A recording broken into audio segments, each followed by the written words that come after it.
안녕하십니까. 제9회 부산 미래 정책 세미나 두 번째 세션을 시작하도록 하겠습니다. 두 번째 세션의 주제는 부산항의 혁신과 스마트 물류입니다. 이번 두 번째 세션의 첫 번째 발표자는 제4차 산업혁명과 스마트 항만이라는 제목으로 최형님 동아대학교 교수님께서 발표해 주시도록 하겠습니다.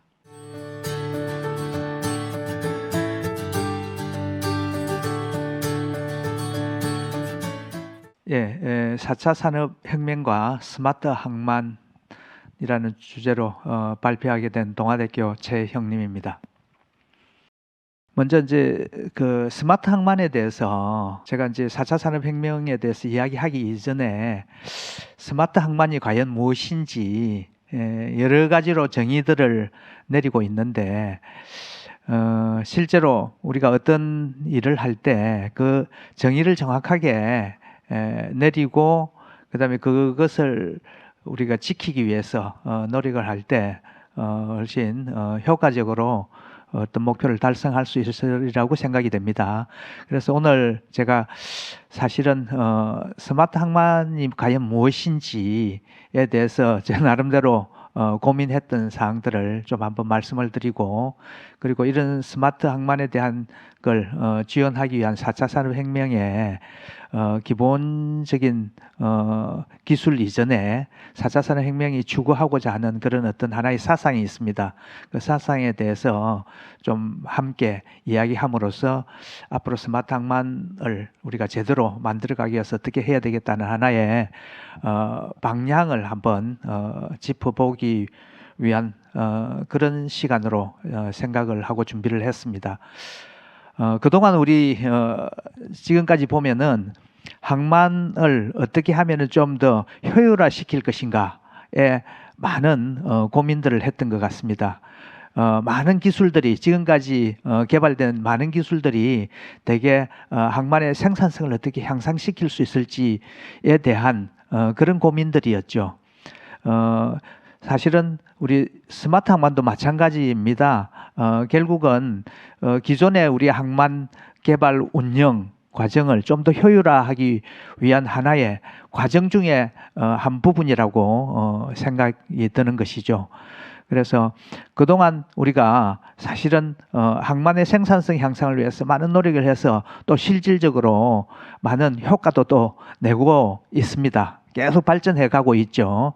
예, 그래서 이 생산성이라고 하는 것을 우리가 잘 보다 올리기 위한 그런 노력들 쭉 해왔는데 지금 어떻게 보면은 이제부터는 좀 더 이제 결국은 궁극적으로 이 항만이라고 하는 것도 우리 인간에게 도움이 되는 그런 항만으로 가야 하기 때문에 우리 사람의 어떤 안전을 최우선으로 생각하는 그런 안전성이라고 하는 측면도 우리가 함께 고려해야 될 시점이 왔다라는 생각을 했습니다. 그래서 스마트 항만을 정의 내릴 때 이 안전성이라는 측면도 또 함께 포함이 됐으면 좋겠다라는 그런 이야기고, 그러면서 또 요즘도 이제 많은 이야기들이 있습니다. 탄소 중립이라든지 기후 변화로 인해서 우리 지구 자체가 지금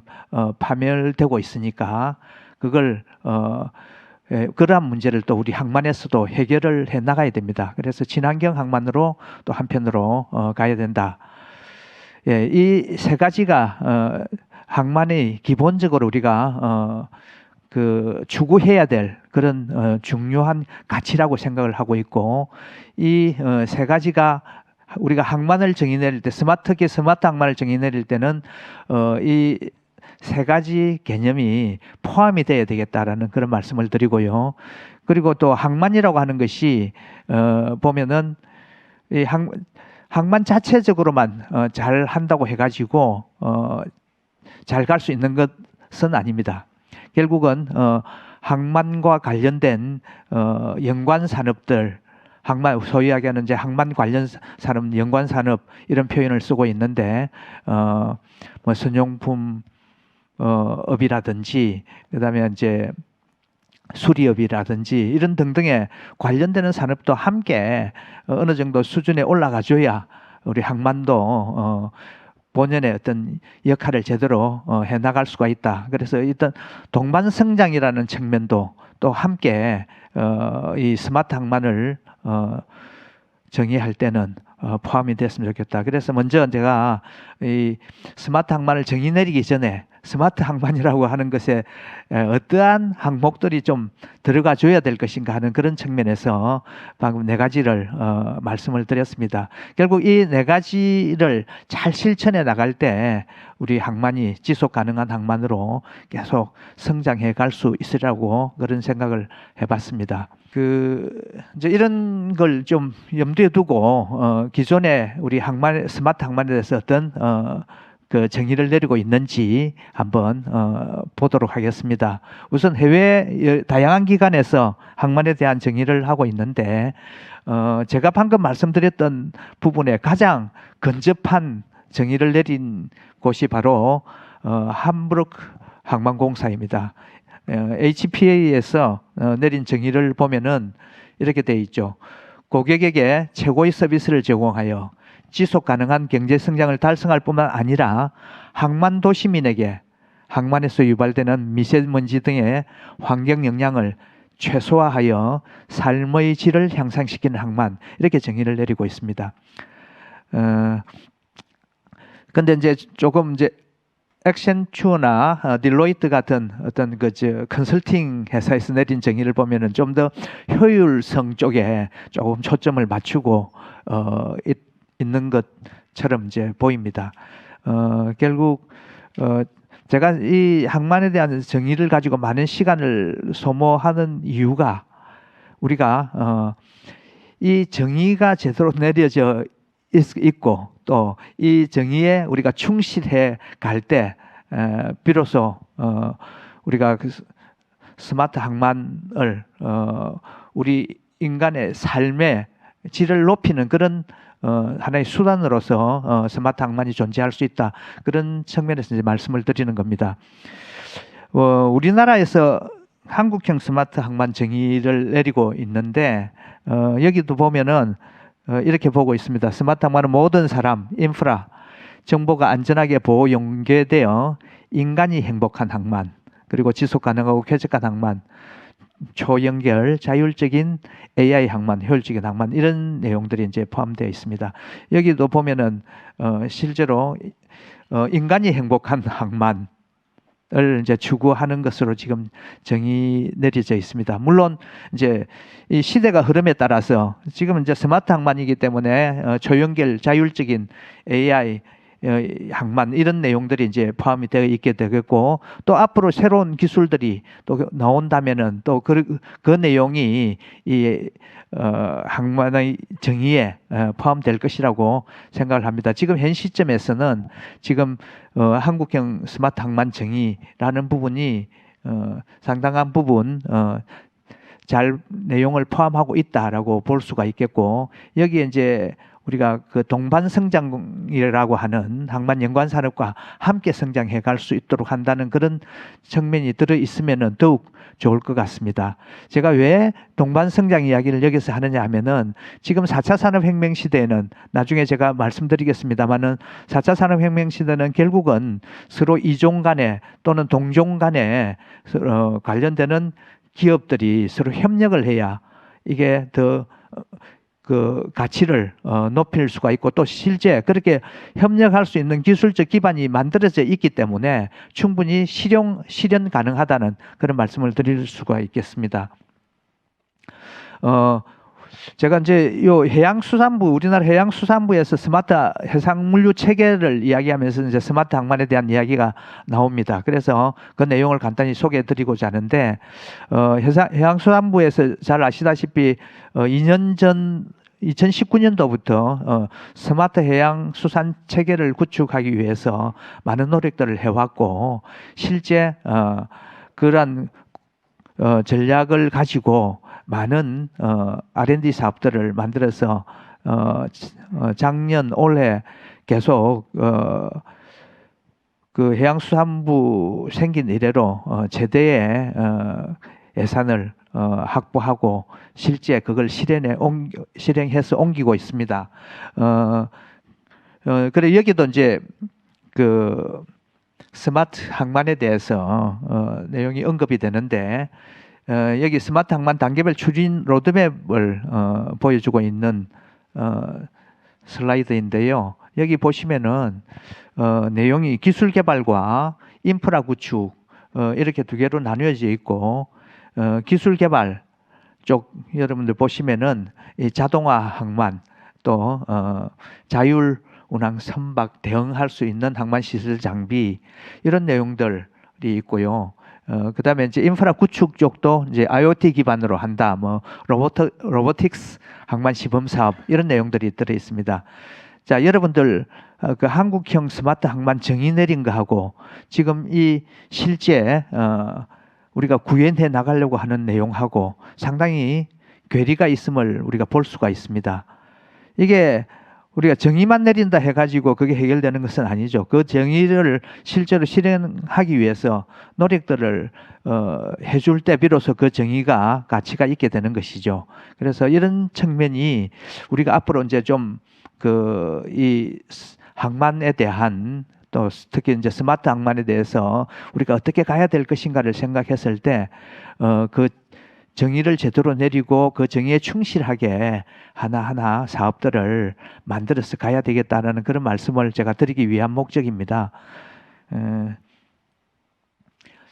그래서 지금 이제 이런 정의를 가지고 아까 제가 말씀드렸던 그런 내용이 정의에 포함되게 해서 정의를 내리고 우리 아까 한국행 스마트 항만도 마찬가지입니다. 거기에 저는 항만 연관 산업 이 동시에 발전할 수 있도록 서로 협력해야 된다는 그런 내용이 좀 들어갔으면 좋겠다는 말씀을 드리고 자 그러면 이제 그렇게 봤을 때 이 정의를 실현할 수 있는 과연 이제 기술들이 과연 있느냐 어떠한 기술을 어떻게 이 정의 실현을 위해서 노력할 것인가 이렇게 봤을 때 그 기술을 적용하기 이전에 저는 이 4차 산업혁명에 대한 어떤 기본적인 사상을 잘 이해하는 것이 중요하다고 생각을 했습니다. 왜냐하면은 기술은 얼마든지 뒷받침될 수 있기 때문에 우리가 방향을 잘 잡는 것이 중요하다고 봤기 때문이죠. 그래서 저는 항상 이 4차 산업혁명은 결국은 그 기본적인 사상이 개방과 협력 그리고 공유 이 세 가지 키워드를 들고 있습니다.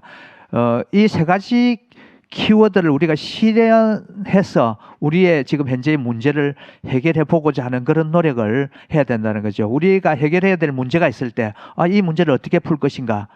우리 자체적인 노력만으로 가능한 것인가? 그것이 아니라면은, 우리 외부에 있는 어떤 기관이나 우리와 관련되는 사람들의 도움을 전문가의 도움을 받아서 해결해 나가야 될 것인지 이제 이런 판단을 이제 해야 되겠죠, 그죠? 그래서 외부에 있는 기관의 협력을 받는 방법이 예전에 같으면은 직접 찾아가서 설득시키고 뭐 이런 노력들을 했을 텐데 지금은 우리 어떤 기본적인 플랫폼만 있으면은. 사실은 외부에 있는 사람도 거기에 접속해서 자기들이 필요한 정보를 주거나 또 우리도 올려서 거기서 우리의 정보를 데이터를 올리고 또 필요한 걸 가져오거나 그렇게 서로 협력할 수 있는 그런 기술들 기반은 많이 되어 있기 때문에 이걸 먼저 생각하자 이거죠. 우리 데이터를 개방을 어느 정도로 할 것인가 이걸 하게 되면은 나중에 우리가 어떠한 도움을 받을 수 있을 것인가 이런 걸 이제 고민을 하자는 것이죠. 우리 문제를 해결하기 위해서 개방할 것인가? 그러면 협력을 해야 되는데 어디와 협력할 것인지 또 우리가 어떤 필요한 데이터나 하드웨어 같은 것을 어떻게 이제 공유할 것인가? 우리가 지금 없다. 우리가 당장 사야 될 것인가? 아니면 어디서 빌려다 쓸 것인지 이제 이런 고민을 좀 하라는 겁니다. 먼저 이런 고민을 한 다음에 그러면 그게 가능하게 해주는 기술이 무엇인지 찾아라 하는 것이 제 이야기입니다. 그래서 개방과 협력과 공유가 이 4차 산업의 기본 사상이니까 이걸로 해서 우리가 이제 문제를 풀어나갈 수가 있겠다는 것입니다. 먼저 개방에 대해서 말씀드릴게요. 지금 왜 개방이 중요하냐 하면은 우리 과거의 환경보다 지금 환경은 복잡하고 우리가 풀어나가야 될 문제도 굉장히 점점 어려워지고 있습니다. 그래서 점점 어려워지고 있는데 그 문제를 풀게 돼서 우리 조직 내부의 역량만 가지고 해결해 갈 수 없는 문제들도 많이 생긴다는 것이죠. 물론 해결해 갈 수는 있습니다. 그렇지만은 그 퀄리티 자체가 떨어진다는 것이죠. 외부의 전문가들의 어떤 도움을 받는다면 훨씬 더 좋은 양질의 해를 구할 수가 있겠죠. 물론 우리 자체만으로 안 되는 경우도 있습니다. 이제 그런 경우들에 있어서 우리 내부의 역량과 기술에만 의존하지 말라는 겁니다. 이걸 우리 외부에 있는 우리 문제를 해결해 줄 수 있는 사람들이 또 있을 수가 있다는 것이죠. 그래서 이 개방이라고 하는 것이 굉장히 중요한데 제가 이 사례를 하나 들어보겠습니다. 캐글이라고 하는 사례를 제가 드는데 이는 2010년에 설립된 예측 모델 및 분석 대회 플랫폼입니다. 그러니까 이제 이 캐글이라고 회사는 이 플랫폼을 만들어 가지고 여기에 기업이 이제 문제를 해결하고자 하는 기업이 자기의 데이터를 올려주고 그러면 이제 외부에서 불특정 다수의 전문가들이 그걸 가지고 문제를 나는 이런 방법으로 해결을 했다. 이 데이터를 가지고 이제 막 올립니다. 자기가 솔루션들을. 그래서 이제 올리게 되면은 이 회사 입장에서는 그 중에서 가장 자기한테 적합한 걸 선택할 수 있도록 그렇게 해주는 그런 플랫폼입니다. 그래서 이제 이걸 하게 되면은 뭐가 좋으냐 하면은 우리 회사는 우리 문제를 외부에서 좀 아웃소싱해서 이제 더 좋은 솔루션을 가질 수 있게 되고 여기에 올리는 사람들은요, 전문가들은 자기가 자기의 역량을 거기서 발휘를 해서 선정되면은 회사 이제 취업까지 연결될 수가 있는 것이죠. 그러니까 이제 공개적으로 어떤 개인의 역량을 우리가 인정받을 수 있는 그런 하나의 플랫폼이 되는 겁니다. 그래서 이 캐글이라고 하는 회사는 2017년에 7년 만에 구글에 인수가 되었죠. 그래서 이런 식의 어떤 우리가 이제 플랫폼들이 만드는 사람도 있어야 되겠지만은 또 필요하면은 이제 이런 플랫폼을 활용을 해서 기업도 발전해 나갈 수가 있겠다라는 그런 말씀을 드리고요. 그다음에 개방입니다. 데이터 이제 사실은 이제 방금처럼 하려면 우리가 이제 공공 데이터라든지 주로 이제 공공 데이터들이 요즘 많이 개방이 되고 있는데 해양수산부에서도 지금 이 해양수산 빅데이터 플랫폼을 만들어서 관련되는 데이터들을 지금 공개를 하고 있습니다. 지금 현재 1,386건을 제공하고 있는데 앞으로 이제 이런 우리 플랫폼들이 계속 좀 활성화돼서 우리 해양수산 쪽에 이제 일하는 사람들이 연구하는 사람도 그렇고 공부하는 학생들도 그렇고 이런 데이터들을 가지고 자기 마음대로 나름대로 분석도 하고 해서 기존에 우리가 찾아내지 못했던 그런 새로운 의미 있는 정보나 지식들을 만들어갈 수 있도록 해야 될 것입니다. 다음은 협력인데요. 이건 이제 이종 간에 이제 서로 다른 업체들 간에 협력할 수 있는 그런 여지들도 상당히 있습니다. 그래서 4차 산업혁명 시대를 우리가 흔히 융합의 시대라고 이야기하죠. 그래서 온라인과 오프라인의 융합뿐만이 아니고 서로 이종 산업과 기술의 어떤 협력을 통해서 새로운 어떤 가치를 찾아내는 그런 시대라고 이야기를 하죠.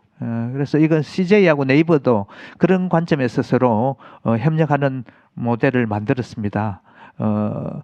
우리 잘 아시다시피 네이버는 국내 온라인 플랫폼 분야 1위 기업이고 CJ는 국내 물류 영상 콘텐츠 국내 물류 분야 1위 기업이라고 볼 수가 있는데 이 최고의 기업들 간에 서로 협력함으로써 네이버 스토어와 CJ 물류 인프라가 결합돼서 배송 역량을 극대화시켜 가고 있고 또 네이버의 웹툰이나 웹소설 같은 것들이 CJ 엔터테인먼트하고 이렇게 서로 협력함으로써 컨텐츠 제작 및 유통도 보다 효율화해 나가는 그런 사례라고 볼 수가 있겠습니다. 마지막으로 공유인데요. 공유는 우리가 뭐 잘 아시다시피 하드웨어 공유는 이미 우리가 실제 지금 체험하고 있는 것이고 그 효율에 대해서도 충분히 다 공감을 하고 있죠. 이제 데이터를 어떻게 이제 공유할 거냐. 특히 우리 물류에 있어서는 이 데이터 공유가 굉장히 중요한데 아직도 지금 제대로 우리나라는 되고 있지를 않습니다. 특히 이제 국내뿐만 아니라 이 물류 자체가 글로벌한 성격을 지니고 있는데 글로벌하게 서로 어떻게 이 데이터를 잘 공유해 갈 수 있도록 할 것인가 지금 아직 제대로 안 되고 있는데 지금 우리나라가 사실은 이런 분야에서 글로벌 그 물류 데이터를 공유할 수 있는 그런 플랫폼을 먼저 만들어낸다면은 상당히 획기적이지 않을 것인가라는 생각을 해봅니다. 이 분야가 우리가 좀 한번 태클해 나가야 될 분야라고 저는 생각을 하고 있습니다. 예. 이상으로 제가 사실 오늘은 이제 좀 개념 중심으로 제가 말씀을 드렸습니다. 우리가 정의를 내리고 그 정의를 제대로 내리고 그 정의를 실현시키기 위해서 계속 좀 노력을 해가는 것이 바람직하다. 지금까지 보면은 정의 따로 실행해 나가는 것은 따로 또 보면은 4차 산업혁명 시대에 너무 어떤 특정 기술 구현하는데 너무 좀 치중하게 되고 그러다 보면은 오히려 본래 정신을 제대로 달성하기가 쉽지 않다라는 그런 말씀을 드리고자 합니다. 그래서 우리가 새롭게 스마트 항만에 대한 새로운 우리 정의 내리고 또 방향을 바로 잡아서 우리 4차 산업혁명 시대에 대응해가는 것이 좋겠다 하는 말씀을 드리면서 제 강의를 발표를 마치도록 하겠습니다. 감사합니다. 예, 두 번째 발표자는 항만 물류 산업의 혁신과 부산항의 미래라는 제목으로 김근섭 한국해양수산개발원 항만정책연구실장이 발표해 주시도록 하겠습니다.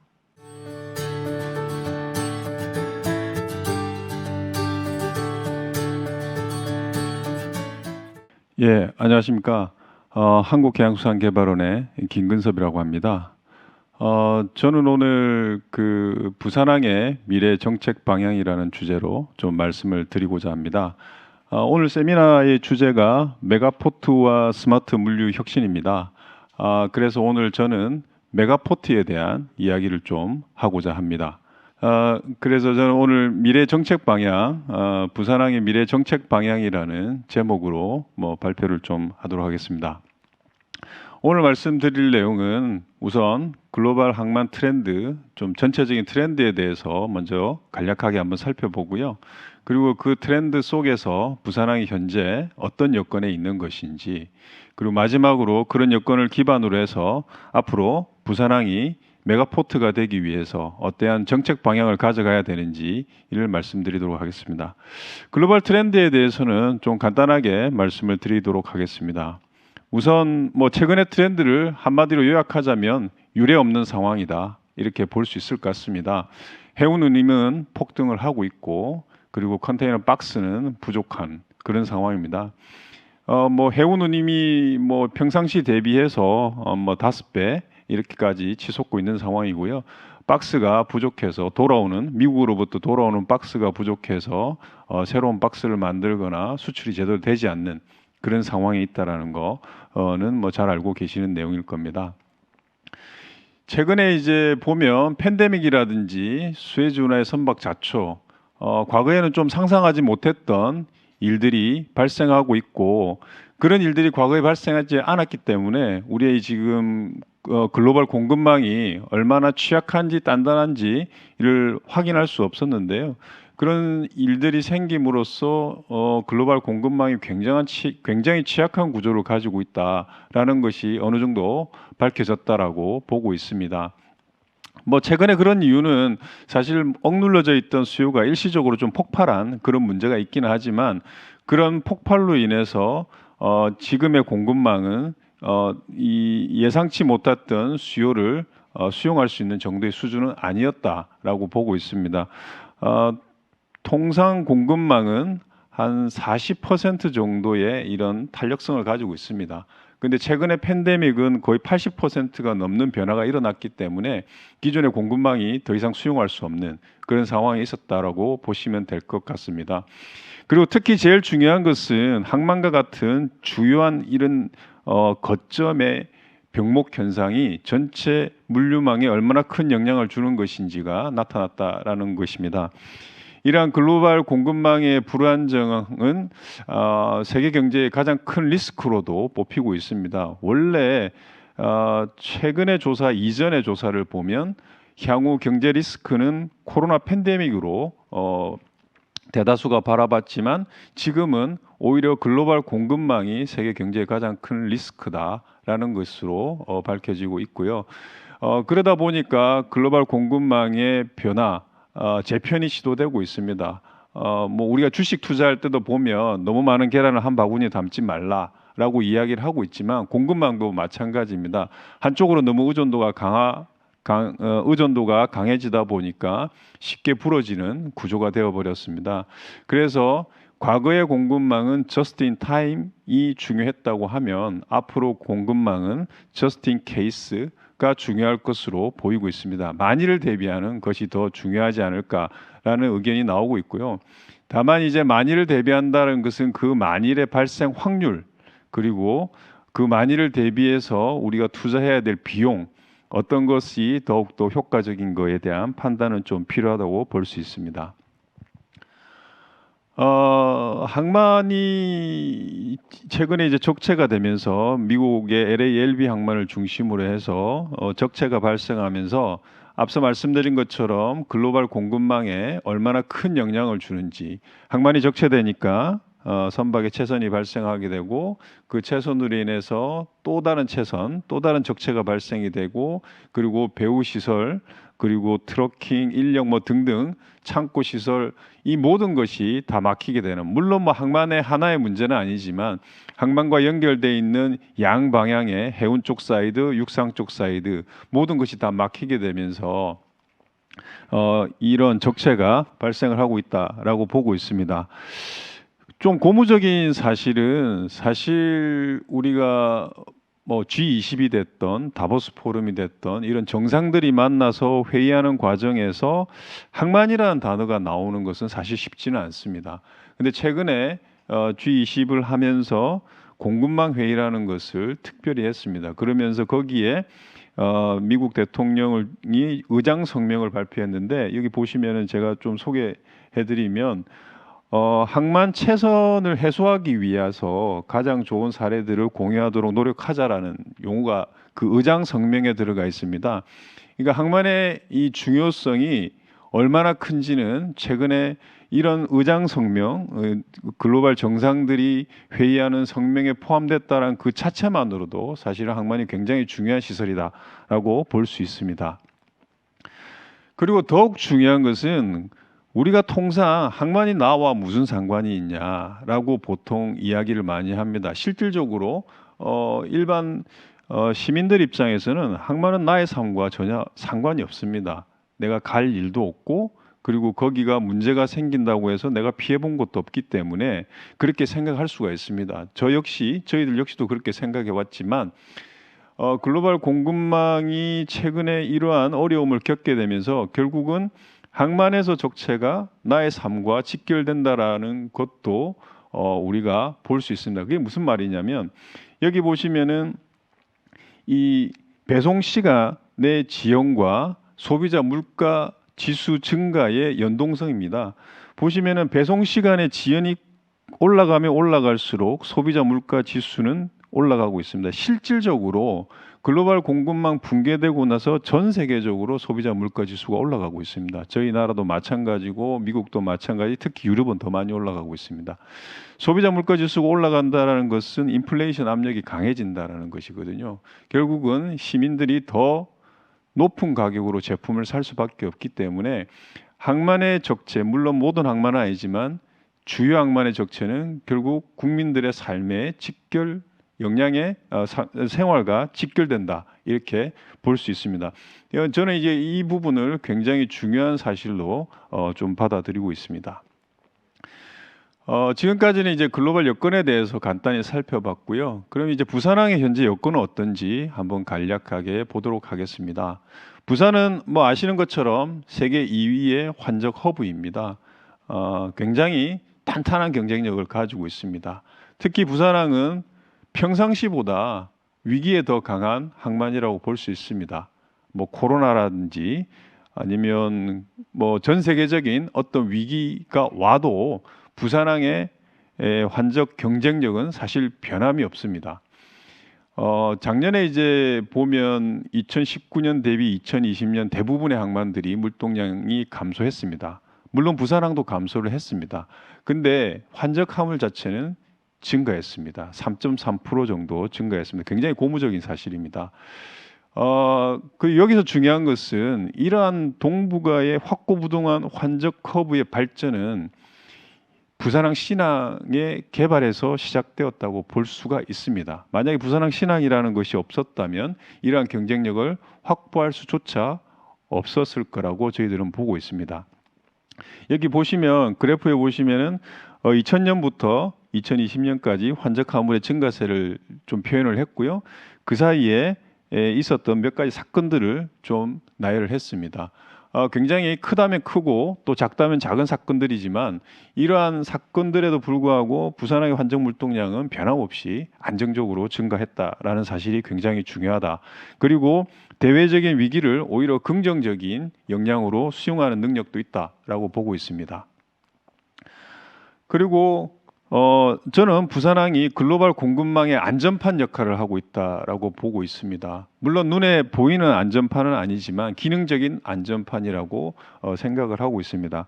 대표적인 사례가 모든 선사는 아니지만 MSC라는 선사가 이런 글로벌 공급망이 붕괴되면서 소위 지연 프로그램, 안정적으로 보관했다가 필요할 때 보낼 수 있는 프로그램을 만들었습니다.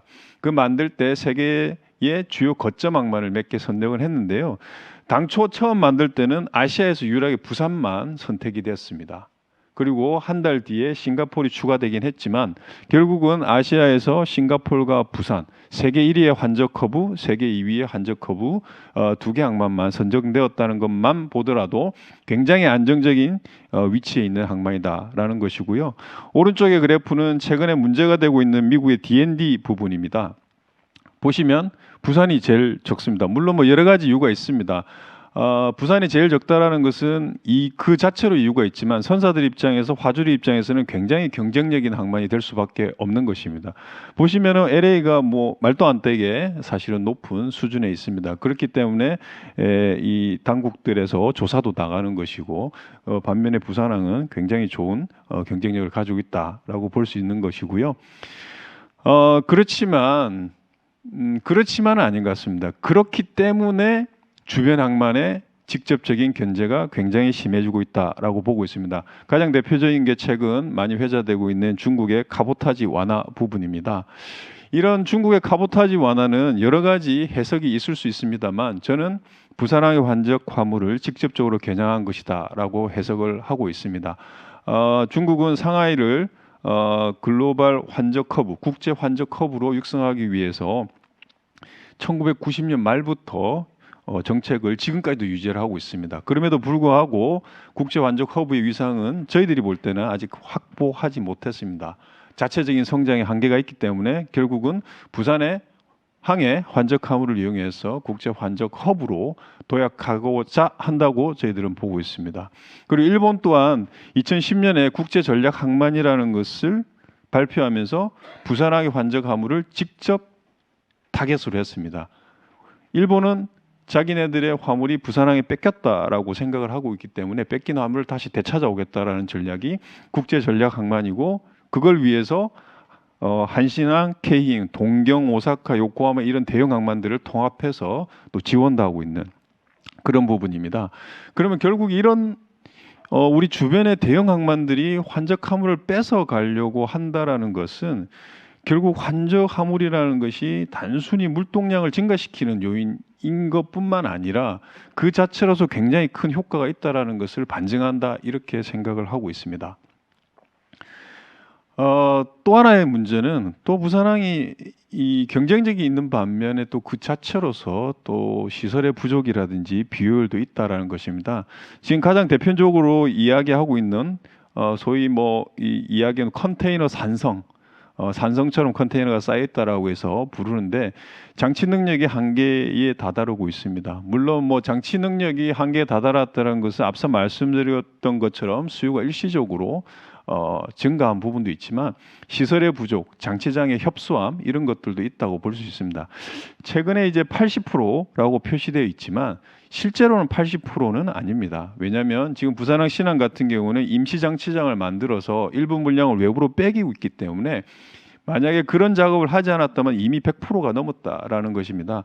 100%가 넘었다라는 것은 정상적인 항만 운영을 할 수 없는 그런 상황에 있다라고 볼 수 있는 겁니다. 그리고 이제 신항은 여전히 피더 선사들이 기항하기 부족한 상황입니다. 그러다 보니까 원양 선사와 피더 선사가 분리되어 있는 네트워크의 약화가 되는 그런 것들이 계속되고 있고요. 그리고 타부도 환적, 타부도 환적은 저는 이제 가장 큰 리스크라고 보고 있습니다. 타부도 환적이라는 것은 환적 항만에 있어서 발생할 수밖에 없는 화물입니다. 그 화물을 완전히 없앨 수는 없지만 부산항은 특히 너무나 많은 타부도 환적이 발생하고 있다라고 보고 있습니다. 물론 규모는 다르지만 비율만 한번 보겠습니다. 발렌시아하고 브레멘하벤은 부산항과 물동량 규모는 다릅니다. 그렇지만 보시면 부산항 같은 경우는 타부도 환적이 13.4%입니다. 근데 발렌시아와 브레멘하벤은 똑같이 환적 화물을 처리하고 있지만 2.2%, 3.9% 수준입니다. 타부도 환적이라는 것은 결론적으로 선사한테 부담이 전가되는 것이기 때문에 저 타부도 환적을 줄이기 위해서 많은 항만들이 노력을 하고 있습니다. 우리가 잘 알고 있는 싱가포르가 투아스라는 연간 6,500만 TU를 처리하는 초대형 항만을 만드는 근거 중에 하나로 내세웠던 게 타부도 환적의 해소였습니다. 그 정도로 중요한 것인데 부산항은 굉장히 높다. 앞으로 가장 큰 리스크가 될 수도 있다라고 보고 있습니다. 이상 이제 부산항의 여건까지 살펴봤고요. 그러면 이런 글로벌 공급망의 여건과 부산항의 현재 여건을 기반으로 해서 부산항이 앞으로 어떤 정책 방향을 가져갔으면 좋을지를 관련해서 제 생각을 좀 말씀드리도록 하겠습니다. 첫 번째는 진해 신항의 조기 건설을 통해서 메가포트로 육성하는 것입니다. 부산항의 시설 확충은 우리가 선택 사항이 아니라 어떻게 보면은 무조건 해야 되는 사항이라고 보고 있습니다. 그렇지만 이 부산항의 이 진해 신항의 개발이 너무나 수요 기반으로 가는 것이 아닌지라는 생각을 좀 많이 해봤습니다. 물론 수요 기반이 중요하지 않다라는 얘기는 아닙니다. 그렇지만 우리가 부산항 같은 경우에는 오히려 수요에 대해 기반해서 정책을 가져가는 것이 아니라 전략에 기반해서 이런 시설에 대한 확충을 가져가는 것이 맞다라고 보고 있습니다. 그래서 우리가 시설을 개발하지 않으면 사실은 미래를 담보할 수가 없습니다. 앞서 보신 것처럼 부산항은 시설이 충분하지는 않습니다. 그리고 조금씩 개발해서는 경쟁력 있는 항만을 만들 수 없습니다. 그렇기 때문에 앞으로 우리가 부산항을 어떠한 항만으로 만들지에 대한 전략을 기반으로 해서 진해신항을 개발해 나가야 된다라는 것입니다. 앞서 소개드린 것처럼 싱가포르 같은 경우에는 수요에 기반해서는 그렇게 거대한 항만을 만들 수가 없습니다. 전략에 기반했기 때문에 그런 초대형 메가포트를 만들 수 있는 것이고요. 그 반면에 홍콩항 같은 경우에는 시설 부족으로 경쟁력이 약화돼서 굉장히 지금 침체되고 있는 그런 것들을 우리가 꼭 머리에 각인하고 가야 된다라는 것입니다. 그리고 기존의 이제 환적 비효율을 꼭 해소해야 되겠다라는 것입니다. 그 중에서 제일 중요한 것은 앞서 말씀드린 것처럼 타부도 환적 해소가 제일 중요하다라고 저는 생각을 하고 있습니다. 타부도 환적은 결국은 환적 요율을 높이는 결과를 초래하게 됩니다. 그래서 그것은 부산항이 가진 가장 큰 약점이 될 수도 있지 않을까라는 생각이 듭니다. 왜냐하면 가까이 있는 우리의 부산항의 환적 화물을 호시탐탐 노리고 있는 중국만 사실 들여다보더라도 타부도 환적 비용이 굉장히 낮습니다. 뭐 터미널마다 다를 수는 있겠지만 중국 같은 경우는 자부도 타부도 구분 없이 한 70에서 80불 정도를 받는 것으로 알고 있습니다. 셔틀 비용 포함해서. 근데 반면에 부산항 같은 경우는 타부도 환적이 되는 순간 아마 주변 경쟁 항만에 대비해서 2배 또는 3배의 높은 요율을 적용하고 있는 것으로 이해하고 있습니다. 그것은 지금 현재로서는 괜찮지만 앞으로는 더 경쟁력을 잃어갈 수 있는 굉장히 중요한 요인이 될 수 있다라고 생각을 하기 때문에 이 타부도 환적 개수는 무엇보다도 그 어떤 것보다도 진해 신항을 건설하는 다음으로 우선순위가 되어야 되지 않을까라는 생각이 듭니다. 그를 위해서 하역요율 체계의 개편을 한번 빨리 검토하는 것이 필요하다. 수출입 화물과 환적 화물의 요율 체계를 어떻게 가져갈 것인지 전략적으로 이제는 진짜 고민을 해서 뭔가 변화가 필요하다라는 것입니다. 다음으로는 스마트 부분입니다. 앞서 최영림 교수님께서 잘 설명해 주셨고 제가 너무나 공감하는 내용이었습니다. 그런 것들과 더불어서 저는 이제 장비의 개발, 운영을 넘어서 같은 얘기가 될 수 있겠지만 좀 운영 측면에 좀 더 포커스를 맞추는 것도 필요하다. 결국은 우리가 자동화라는 것은 지금 알고 있는 터미널 자동화라는 것은 사람으로 보면 팔과 다리를 만드는 작업이라고 보고 있고요. 그 운영이라는 것은 이렇게 머리가 돌아가는 형태인데 우리는 아직까지 운영 최적화 부분은 조금 약하지 않는가. 실제로 터미널 운영에서 최적의 효율을 하기 위해서는 잘 돌아가는 것이 중요하기 때문에 그 부분에 좀 맞춰야 될 것 같고요. 두 번째로는 이 스마트화라는 것은 좀 장기적인 관점에서 추진이 돼야 되는 것이다. 그렇게 보면 그런 과정에서 이런 트라이얼 앤 에러가 굉장히 많이 발생을 할 것인데 사실은 아직까지도 우리가 저런 소위 이제 무한 삽질 같은 것인데요. 저 무한 삽질의 가치를 아직까지 인정하지 못하는 그런 분위기인 것 같습니다. 반복적인 실패가 있어야 된다고 저는 봅니다. 그렇기 때문에 우리 이 진해 신항 개발과 더불어서 이런 스마트화가 계속 이루어질 수 있도록 그런 반복적인 노력이 필요하다라고 보고 있고요. 그리고 그 다음에는 이 부산항 정책이 항만 그 자체만으로 보는 것은 이제는 그만해야 되지 않을까라는 생각입니다. 생태계 전반을 포용하는 이런 정책으로 가야 된다라고 저는 생각하고 있습니다. 이 생각은 아마 우리 우종균 교수님하고 아마 굉장히 일치하는 생각일 수 있을 것 같습니다. 부산항에는 다양한 연관 산업들이 있습니다. 그러나 지금 항만 정책과 그런 연관 산업의 정책은 사실 분리되어 있습니다. 이것을 같이 합쳐줘야지만 부산항이 물동량이 많은 항만이 아니라 환적 화물이 많은 항만이 아니라 정말 부가가치가 높고 화물도 많고 돈도 많이 버는 그런 항만이 될 수 있을 것 같습니다. 그래서 항만 정책 안에 이 항만 생태계 전반을 꼭 포함시키는 쪽으로 바뀌어야 된다라고 생각을 하고 있습니다. 마지막으로 가덕도 신공항 이야기를 좀 하고 마치고자 하는데요. 결국 가덕도 신공항이 개발되고 진해 신항이 개발이 된다면 두 시설의 시너지 효과는 있을 거라고는 예상을 하지만 개발 자체만으로 시너지가 발생하지는 않을 거라는 생각입니다.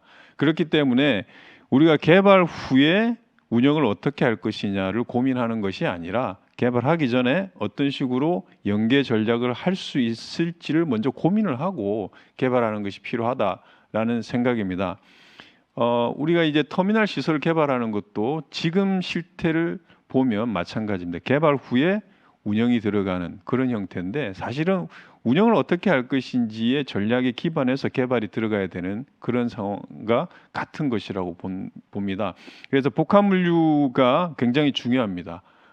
부산에 오면 어떠한 위기가 있더라도 모든 선택 수단을 고를 수 있는 이런 운송 수단을 고를 수 있는 그런 순간이 되면 부산항은 굉장히 지금에도 글로벌 안전판이지만 앞으로도 우리가 세계적인 허브가 되고 그리고 글로벌 그 공급망의 안전판이 되고 그게 결국은 전 세계 경제 안정에도 기여할 수 있까. 너무 큰 얘기일 수는 있겠지만 저는 그렇게 보고 있습니다.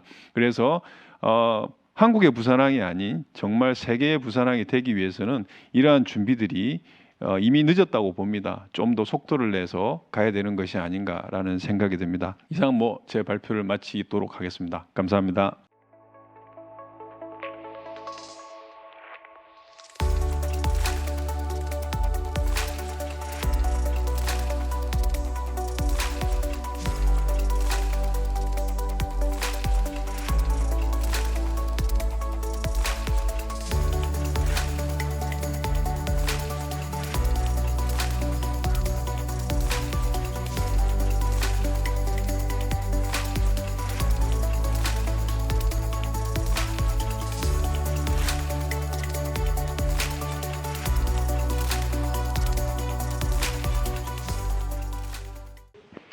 네, 안녕하십니까. 제9회 부산미래 정책 세미나 두 번째 세션을 시작하도록 하겠습니다.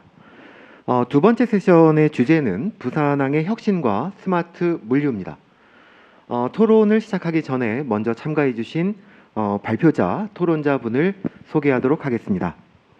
먼저 최영님 동아대학교 교수님 나오셨습니다. 반갑습니다. 다음은 이재원 부산 테크노파크 해양물류산업센터장님 나오셨습니다. 반갑습니다. 다음은 임형구 PSA 현대부산 신항만 전무님 나오셨습니다. 다음은 김영석 부산산업과학혁신원 사업추진본부장님 나오셨습니다.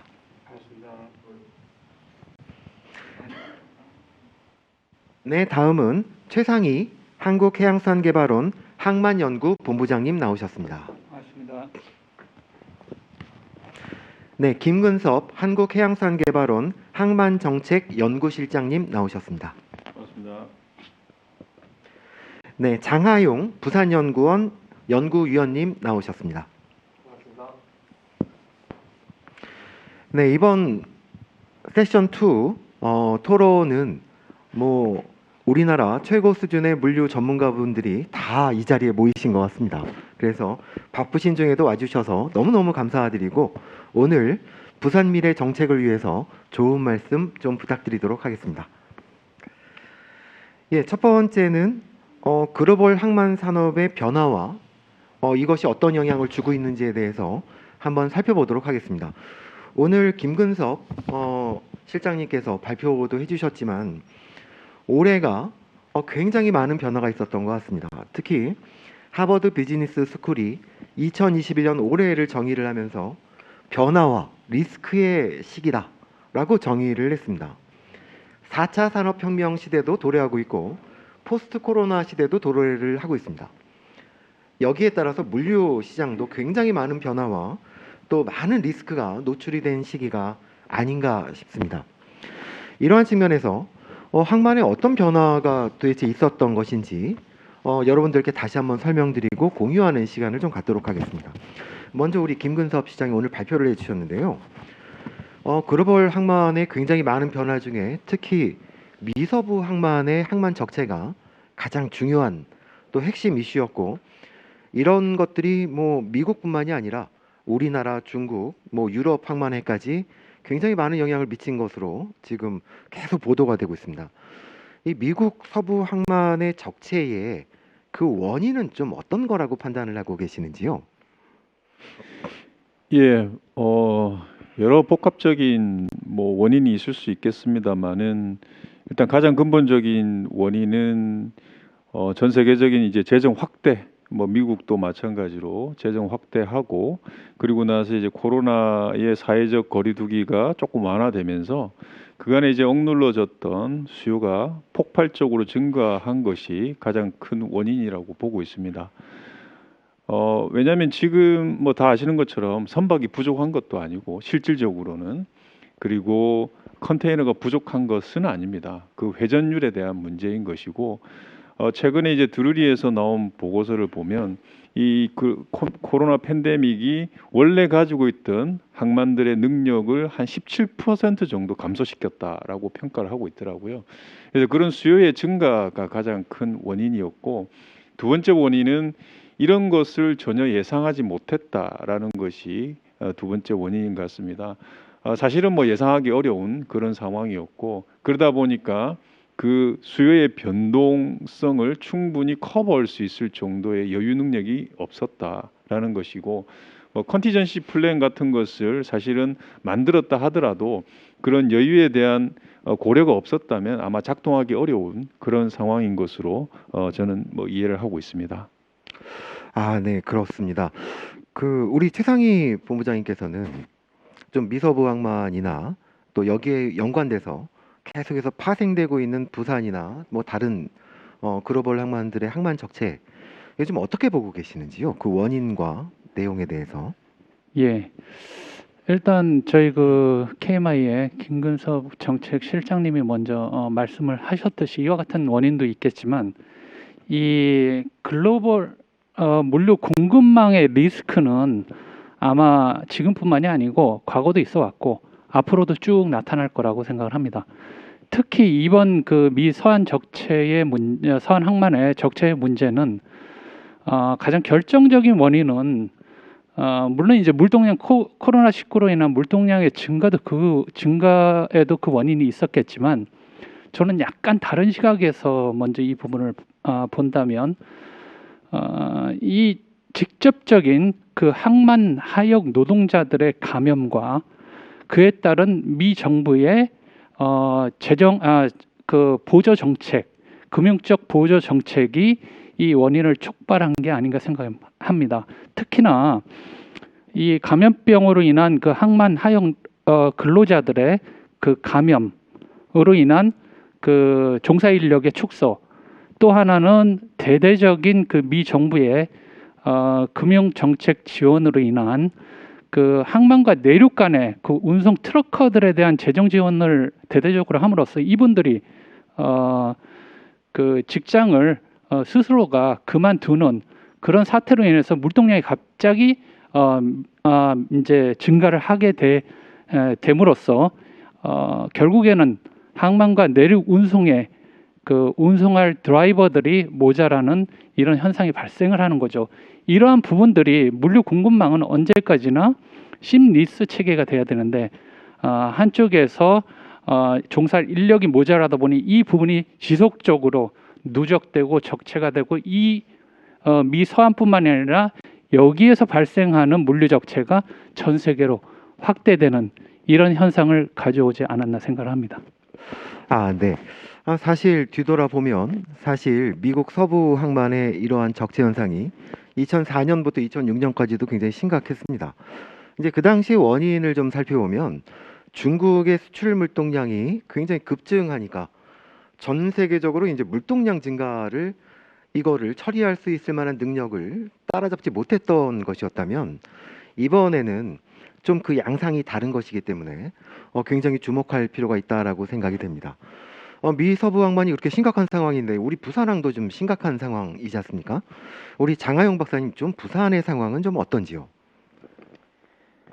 부산은 아까 우리 김문수 실장님 말씀하셨던 내용과 크게 또 다르지 않습니다. 결론적으로는 야드가 많이 일단은 부족을 해서 많은 또 그 화주들 그리고 여러 업체들에서 많은 또 요구들이 있었습니다. 물론 그 뒤에 이제 대응이 되긴 하였지만은 실제 아직까지 이제 그런 야드 부족들 그리고 그것이 아까 우리 실장님 말씀하셨던 내용처럼 예측하지 못했던 방향으로 나오다 보니까 여러 대응책들이 좀 민첩하게 좀 대응하지 못하지 않았냐라는 조금 반성을 하게 되고요.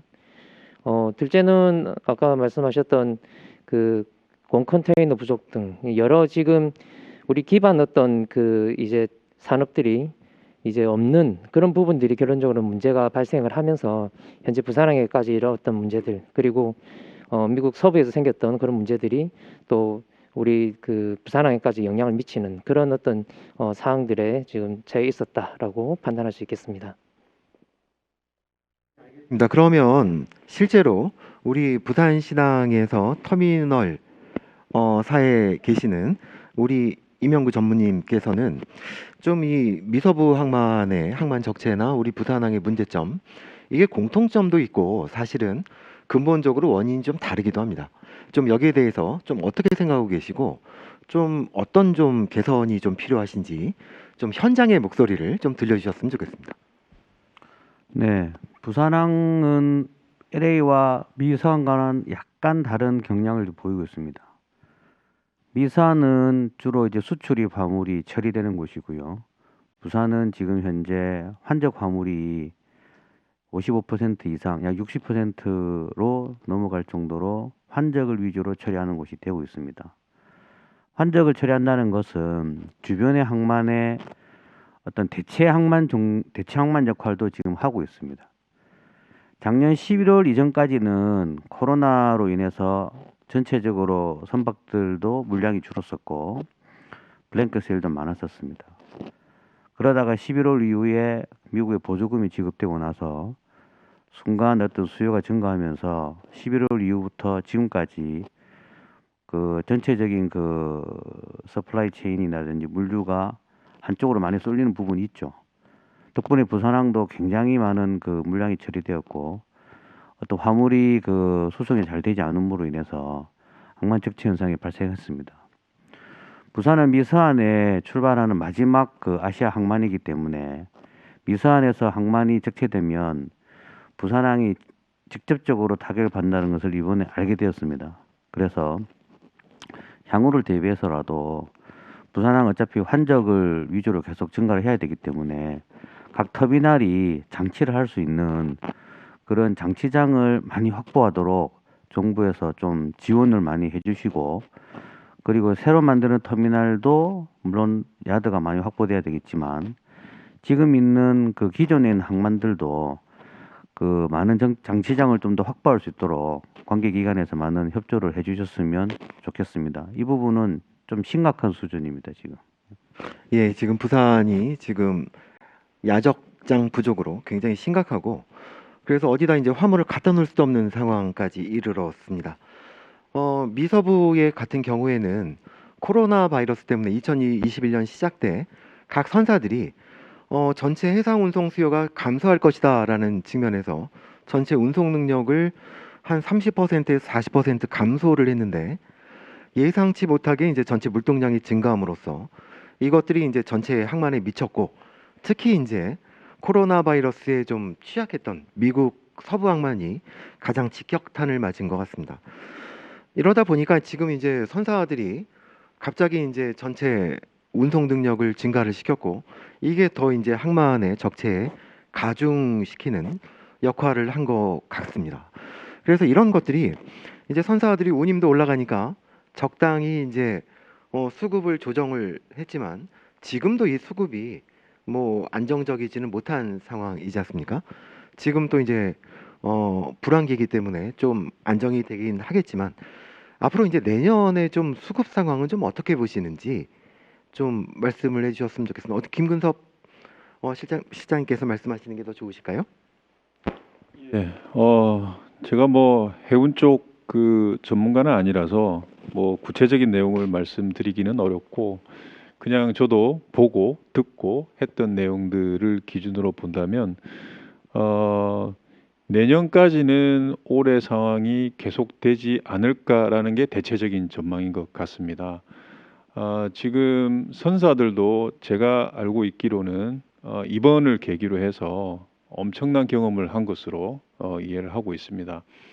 이 선사가 어떤 힘의 균형도 확보를 했고 실제로 화주 위주의 균형이 아니라 이제는 공급자 위주의 균형을 가져갈 수 있겠다는 것도 학습을 했다라고 많이 보고 있고 그리고 지금의 어떤 3대 얼라이언스 체제라는 것이 굉장히 안정적인 구조라는 것도 그들이 또 경험을 했고 그리고 이 체제가 앞으로 향후 10년 정도까지는 계속하지 않을까라는 그런 상황이 보이기 때문에 이런 주도 세력들이 그리고 특히 중요한 것은 발주지 않습니까? 선박을 얼마나 발주하는가가 중요한데 아직까지는 큰 증가세는 보이지는 않습니다. 발주량이 약간씩 증가하고는 있긴 하지만 아직까지는 큰 증가세가 보이지 않고 통상 일반적인 발주량이 전체 선대의 한 15% 수준을 하는 것이 이제 선박이 폐선되는 것들 빠져나가는 것들 고려해서 15% 정도 충당해 주는 게 적정한데 지금 보면은 한 15%에서 20% 사이 이 정도라서 적정한 수준을 유지하고 있다. 그간에 이제 학습된 그런 것들을 이제는 실행하는 그런 것인 것 같고요. 우리가 금융위기 때 2009년 그때 선사들 뒤에 발주한 것이 퍼센트가 60% 가까이 됩니다. 그렇기 때문에 이제 과잉이 초래된 것이거든요. 그런 경험들도 그들이 했기 때문에 지금은 이제 발주량을 조절하기 때문에 이런 좀 타이트한 이런 상황이 내년까지는 좀 지속되지 않을까라는 게 대체적인 전망인 것으로 저는 이해를 하고 있습니다. 네, 감사합니다. 아까 우리 김근섭 실장께서 말씀도 하셨지만 참 많은 실패와 경험을 가지고 조금씩 개선이 되는 것 같습니다. 그동안 이제 글로벌 물류 시스템이라는 것이 굉장히 안정적이고 글로벌 경제의 성장을 뒷받침했다라고 모두 생각을 했는데 이런 생각들이 참 깨지는 굉장히 어렵고 또 굉장히 중요한 시기가 아닌가라는 생각이 듭니다. 그럼 이러한 변화 속에서 우리나라 항만 개발은 도대체 어떻게 진행되고 있는지 그 전체적인 방향과 또 이러한 위기들을 좀 많이 고려를 하고 있는 것인지 우리 최상희 본부장님께서 한번 말씀을 해주시면 좋겠습니다. 네, 현재 뭐 아까 저희 그 KMI의 김근섭 항만정책실장께서 발표를 했듯이 일단 대내외 여건이 그렇게 만만치가 않습니다. 현재 그 공급망 리스크부터 시작해서 이제 제조 쪽의 리스크죠. 제조 쪽의 물류 공급망 리스크. 그 다음에 우리 실질적으로 운송 쪽에 또 물류 공급망 리스크, 또 하역 쪽의 공급망 리스크. 더군다나 여기에서 하나 덧붙여서 그 카보타지 중국의 우리 환적 화물을 대상으로 하는 카보타지 정책까지 포함을 한다면 우리 항만을 어떻게 개발하고 대응해야 될 것인가에 대해서 참 심각한 고민을 하지 않을 수가 없습니다. 결과적으로는 뭐 저희 그 해양산부에서 늘 진행하고 있는 전국 항만 기본 계획에 사전적 어떤 미래의 예측까지 포함을 해서 이런 리스크까지 반영을 해서 적절하게 개발 계획을 세우고 기민하게 대응을 해야 될 것으로 판단이 되고요. 특히나 향후에 개발될 진해 신항 같은 경우에는 그 누구보다도 더 혁신적이고 스마트한 항만 쪽에 개발을 선도를 해야 될 것으로 판단이 됩니다. 이렇게 함으로써 세계적인 우리 항만의 글로벌 선도 국가라는 이미지 홍보와 함께 실질적인 개발에 들어감으로써 모든 전 세계의 그 항만의 고객들로부터 우리 항만의 좀 인식을 달리하는 계기를 가지는 개발이 돼야 되지 않을까 이렇게 생각을 합니다. 그렇습니다. 아까 우리 김근섭 시장도 얘기를 했지만 싱가포르는 개발 확장을 통해서 경쟁력을 확보하고 홍콩은 개발을 시기를 늦췄기 때문에 경쟁력을 상실하고 있다라는 발표는 굉장히 의미하는 바가 크다라고 생각이 됩니다. 어떻게 최영림 교수님 이제 부산이 이제 계속 항만도 확장을 하고 있고 또 스마트화 개발 계획도 계속 발표를 하고 있는데 어떻게 잘 진행되고 있다라고 판단하고 계십니까? 지금 뭐 그걸 제가 판단하기는 조금 지금 데이터가 충분치 못해서 정확하게 말씀은 못 드리겠는데 제가 기본적으로 그런 생각을 갖고 있습니다. 지금 우리가 이제는 그 4차 산업혁명 시대로 들어가면서 기본적으로 그 인식을 완전히 바꿔야 될 시점이다. 시대가 이제 바뀌게 되니까 과거의 어떤 환경에 맞는 사고에서 이제 새로운 환경에 맞는 사고로 바뀌어져야 우리가 제대로 이 파고를 타고 넘을 수가 있다라고 생각을 합니다. 그런 점에서 지금 항만 하드웨어적으로 항만을 개발하는 것도 중요하지만은 우리가 기존에 개발되어 있는 항만을 어떻게 소프트웨어적으로 잘 활용할 수 있도록 할 것인가 하는 쪽으로 전략을 구사할 필요가 있다라는 생각이 들고요. 첫째, 기존에 이제 하드웨어를 잘 우리가 공유를 통해서 잘 활용하듯이 그렇게 갔으면 좋겠고, 또 하나는 이제 새로이 개발하는 항만에 있어서는 아까 제가 그 발표에서도 말씀드렸는데, 기본적으로 개방 공유 협력 이것을 기본 전제로 해서 개발을 해 나간다면은 앞으로 활용 단계에서도 훨씬 효율적으로 갈 수 있지 않겠는가 하는 그런 생각입니다.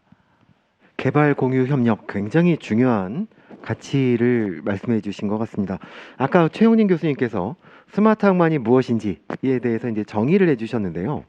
항상 이 정의가 잘 안 돼서 이게 무엇이냐, 어떻게 해야 되느냐라는 방향성에 대해서 혼선이 있었던 것이 사실인 것 같습니다.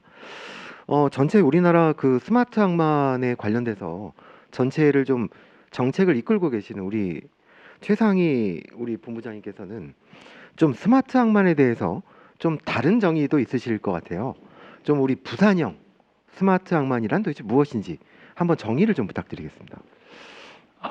제가 정의와 더불어서 좀 스마트 항만에 대해서 우리 미래 개발 스마트 항만의 개발 방향, 그 다음에 기능 이런 부분까지 좀 한번 말씀을 좀 드려보겠습니다. 정의는 이제 아까 우리 최영림 교수님 발표 자료를 제가 사전적으로 읽어봤습니다.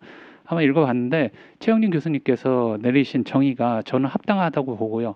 얘가 예전에 이제 제가 연구한 부분에도 거의 유사한 정의를 내린 적이 있습니다. 그래서 그 부분은 그렇게 참조를 좀 하시면 될 것 같고요. 제가 좀 드리고 싶은 말씀은 그 항만의 스마트화는 앞으로는 물론 당연히 하드웨어의 이제 최첨단화 이런 부분도 들어가겠지만 앞으로는 인간의 안전 그리고 그 물류 공급망의 보안적인 측면도 굉장히 좀 우리가 이제 신경을 써야 된다. 아울러서 그 항만 스마트 기술의 연결, 즉 세계화와 같은 부분에 큰 카테고리에 초점을 좀 맞춰 보는 것이 어떤가라고 한번 말씀을 드리고요. 두 번째로 실질적인 액션 플랜을 좀 세워야 되는데요. 이제 저희가 그 스마트 항만의 표준화 모델 정립을 좀 하고 그 개발 구축을 위한 툴킷 같은 이런 제작을 좀 해봐야 되지 않을까. 그러니까 표준화 모델은 이제 R&D를 기반으로 해서 기반 기술을 개발을 했으면 향후에 이것을 이제 표준화 구축을 하고 정책 사업으로 펼치는 거죠. 그에 따라서 민간 사업 영역으로 확장을 시키고, 두 번째 툴킷은 이제 국내의 그 시범 확산 사업을 기반으로 해 경험을 근거로 해서 해외 그 아세안이라든지 그다음에 이 신남방 국가의 해외 수출을 타겟팅으로 해서 추진을 해보는 것이 바람직하고요. 저희가 스마트 항만 얘기는 굉장히 많이 하는데 도대체 스마트 항만의 그 구성이 어떻게 돼 있는지 아주 세부적인 거는 실질적으로 나타난 그런 부분들이 없는 것 같아요. 그래서 진해 신항만이 앞으로 구축돼야 될 정말 스마트 기능이 무엇인가, 이 부분을 봤을 때 하용 물류 기능은 당연히 무인 자동화를 기반으로 해야 되겠고, 그 동력원은 풍력하고 수소 그리고 태양광의 신재생 에너지의 공급의 원천이 되어야 됨과 동시에 그 동력 공급 방식도 그 배터리 충전, 배터리 이용하긴 하지만 현재는 최고의 수준이 도킹 시스템을 이용한 충전 시스템인데 앞으로는 이게 무선 전력 공급을 기반으로 하는 동력원 공급이 돼야 되겠다라는 부분. 아울러 당연히 생산성 향상을 위한 대기 시간 절감 기술도 들어가야 되겠죠. 거기에 IoT 기반의 첨단 센서들은 모든 항만 내에 움직이는 사람부터 장비, 기계까지 다 센서들이 붙어서 자동으로 정보가 수집되는 시스템으로 가야 될 거고요. 터미널 운영 시스템 또한 AI 기반의 터미널 운영 시스템이 돼야 될 것입니다. 여기에 이제 AI 탈리라든지 그 컨테이너 검사, 정보 전달을 위한 AI OCR 그리고 스마트 아이 게이트와 같은 시스템도 구축이 돼야 될 거고요.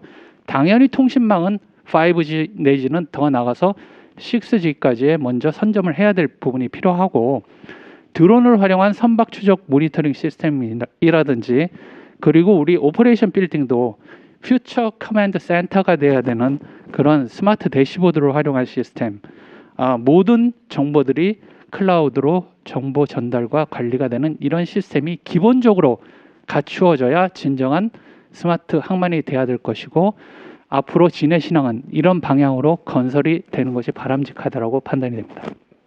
네, 감사합니다. 스마트 포트가 도대체 무엇인지, 그리고 어떤 역할을 할 것인지에 대해서 종합적으로 좀 말씀을 해주셨습니다. 여기에 관련돼서 이제 여기 계신 전문가분들께 이제 한 번씩 다 여쭤볼 건데요. 그거 들어가기 전에 지금 스마트 항만이 되면 우리 부산항은 좀 어떻게 물류 시스템이 바뀔 것인지에 대해서 그동안 계속 연구를 해오시고 부산의 정책을 입안해 오셨던 우리 장하용 박사님께서 한번 스마트 항만과 우리 부산항 이게 도대체 무엇을 해야 되는 것인지 한번 말씀 부탁드리겠습니다. 예, 저도 말씀드리기 전에 이제 우리 최상희 본부장님하고 2017년부터 카운트 파트너로 이 스마트 항만 연구를 쭉 해왔고요. 또 저희 부산연구원으로 와서도 이제 첫 번째 연구가 또 스마트 항만 관계된 연관 산업을 연구를 했었습니다. 하면서 오늘 최영림 교수님 말씀하셨던 그 정의는 정말 중요한 내용이라는 생각이 들고요. 이유는 결국 정의가 그 스마트 항만에 나아가야 할 방향을 이야기를 하고 있다라는 것이죠. 그래서 오늘 최영림 교수님께서 여러 많은 내용들을 잘 정리를 해주셔서 다시금 한번 좀 살펴보는 기회를 좀 가졌는데요. 이 연구를 하면서 제일 또 중요한 포인트는 일면에 있어서는 조금 첨단 어떤 방금 최상희 본부장님 말씀하셨던 첨단 기술들이 적용이 되어 있는 항만의 어떤 기본 모습을 스마트 항만이 보이고도 있지만은 또 다른 측면은 이제 그 지역의 문제, 그 항만의 문제를 해결하는 방향이 결론적으로는 스마트 항만의 정의였고 또 그 스마트 항만이 각 항만마다 나아가는 방향이었습니다. 이 말씀을 드리는 이유는 결론적으로 지금 우리가 나아가고 있는 이 부산항, 오늘 또 김근수 실장님께서 말씀하셨던 여러 부산항의 문제들을 해결하는 그 항만이 바로 결론적으로는 스마트 항만이 될 수밖에 없고, 그 항만에 지금 어떻게 보면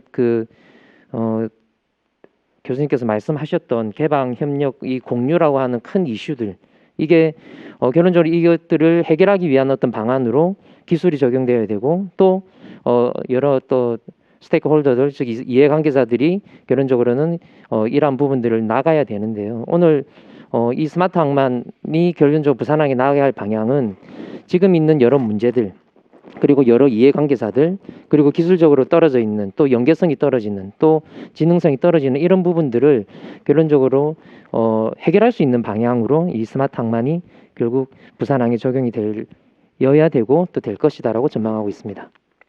네, 감사합니다. 사실 항만이라는 것이 기술 개발, 그다음에 뭐 인력에 관련된 육성, 굉장히 중요한 것들이 많지만 사실 항만이라는 것은 글로벌 게이트지 않습니까? 그래서 우리만 기술을 개발한다고 해서 될 수 있는 문제도 아니고, 사실은 전 세계에 있는 뭐 선사를 비롯해서 물류 기업들이 자연스럽게 들어와서 내가 하는 것과 똑같이 부산항을 이용할 수 있어야 된다라는 점에서 글로벌 표준이라는 것도 굉장히 중요하다라고 생각을 합니다.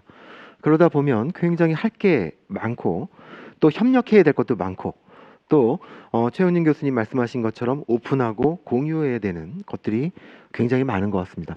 이런 측면에서 부산의 그 R&D나 혁신 물류 산업들을 많이 주관하고 계시는 우리 김영석 본부장님, 우리 스마트 항만을 위해서 많은 연구가 진행되고 있는 걸로 알고 있습니다.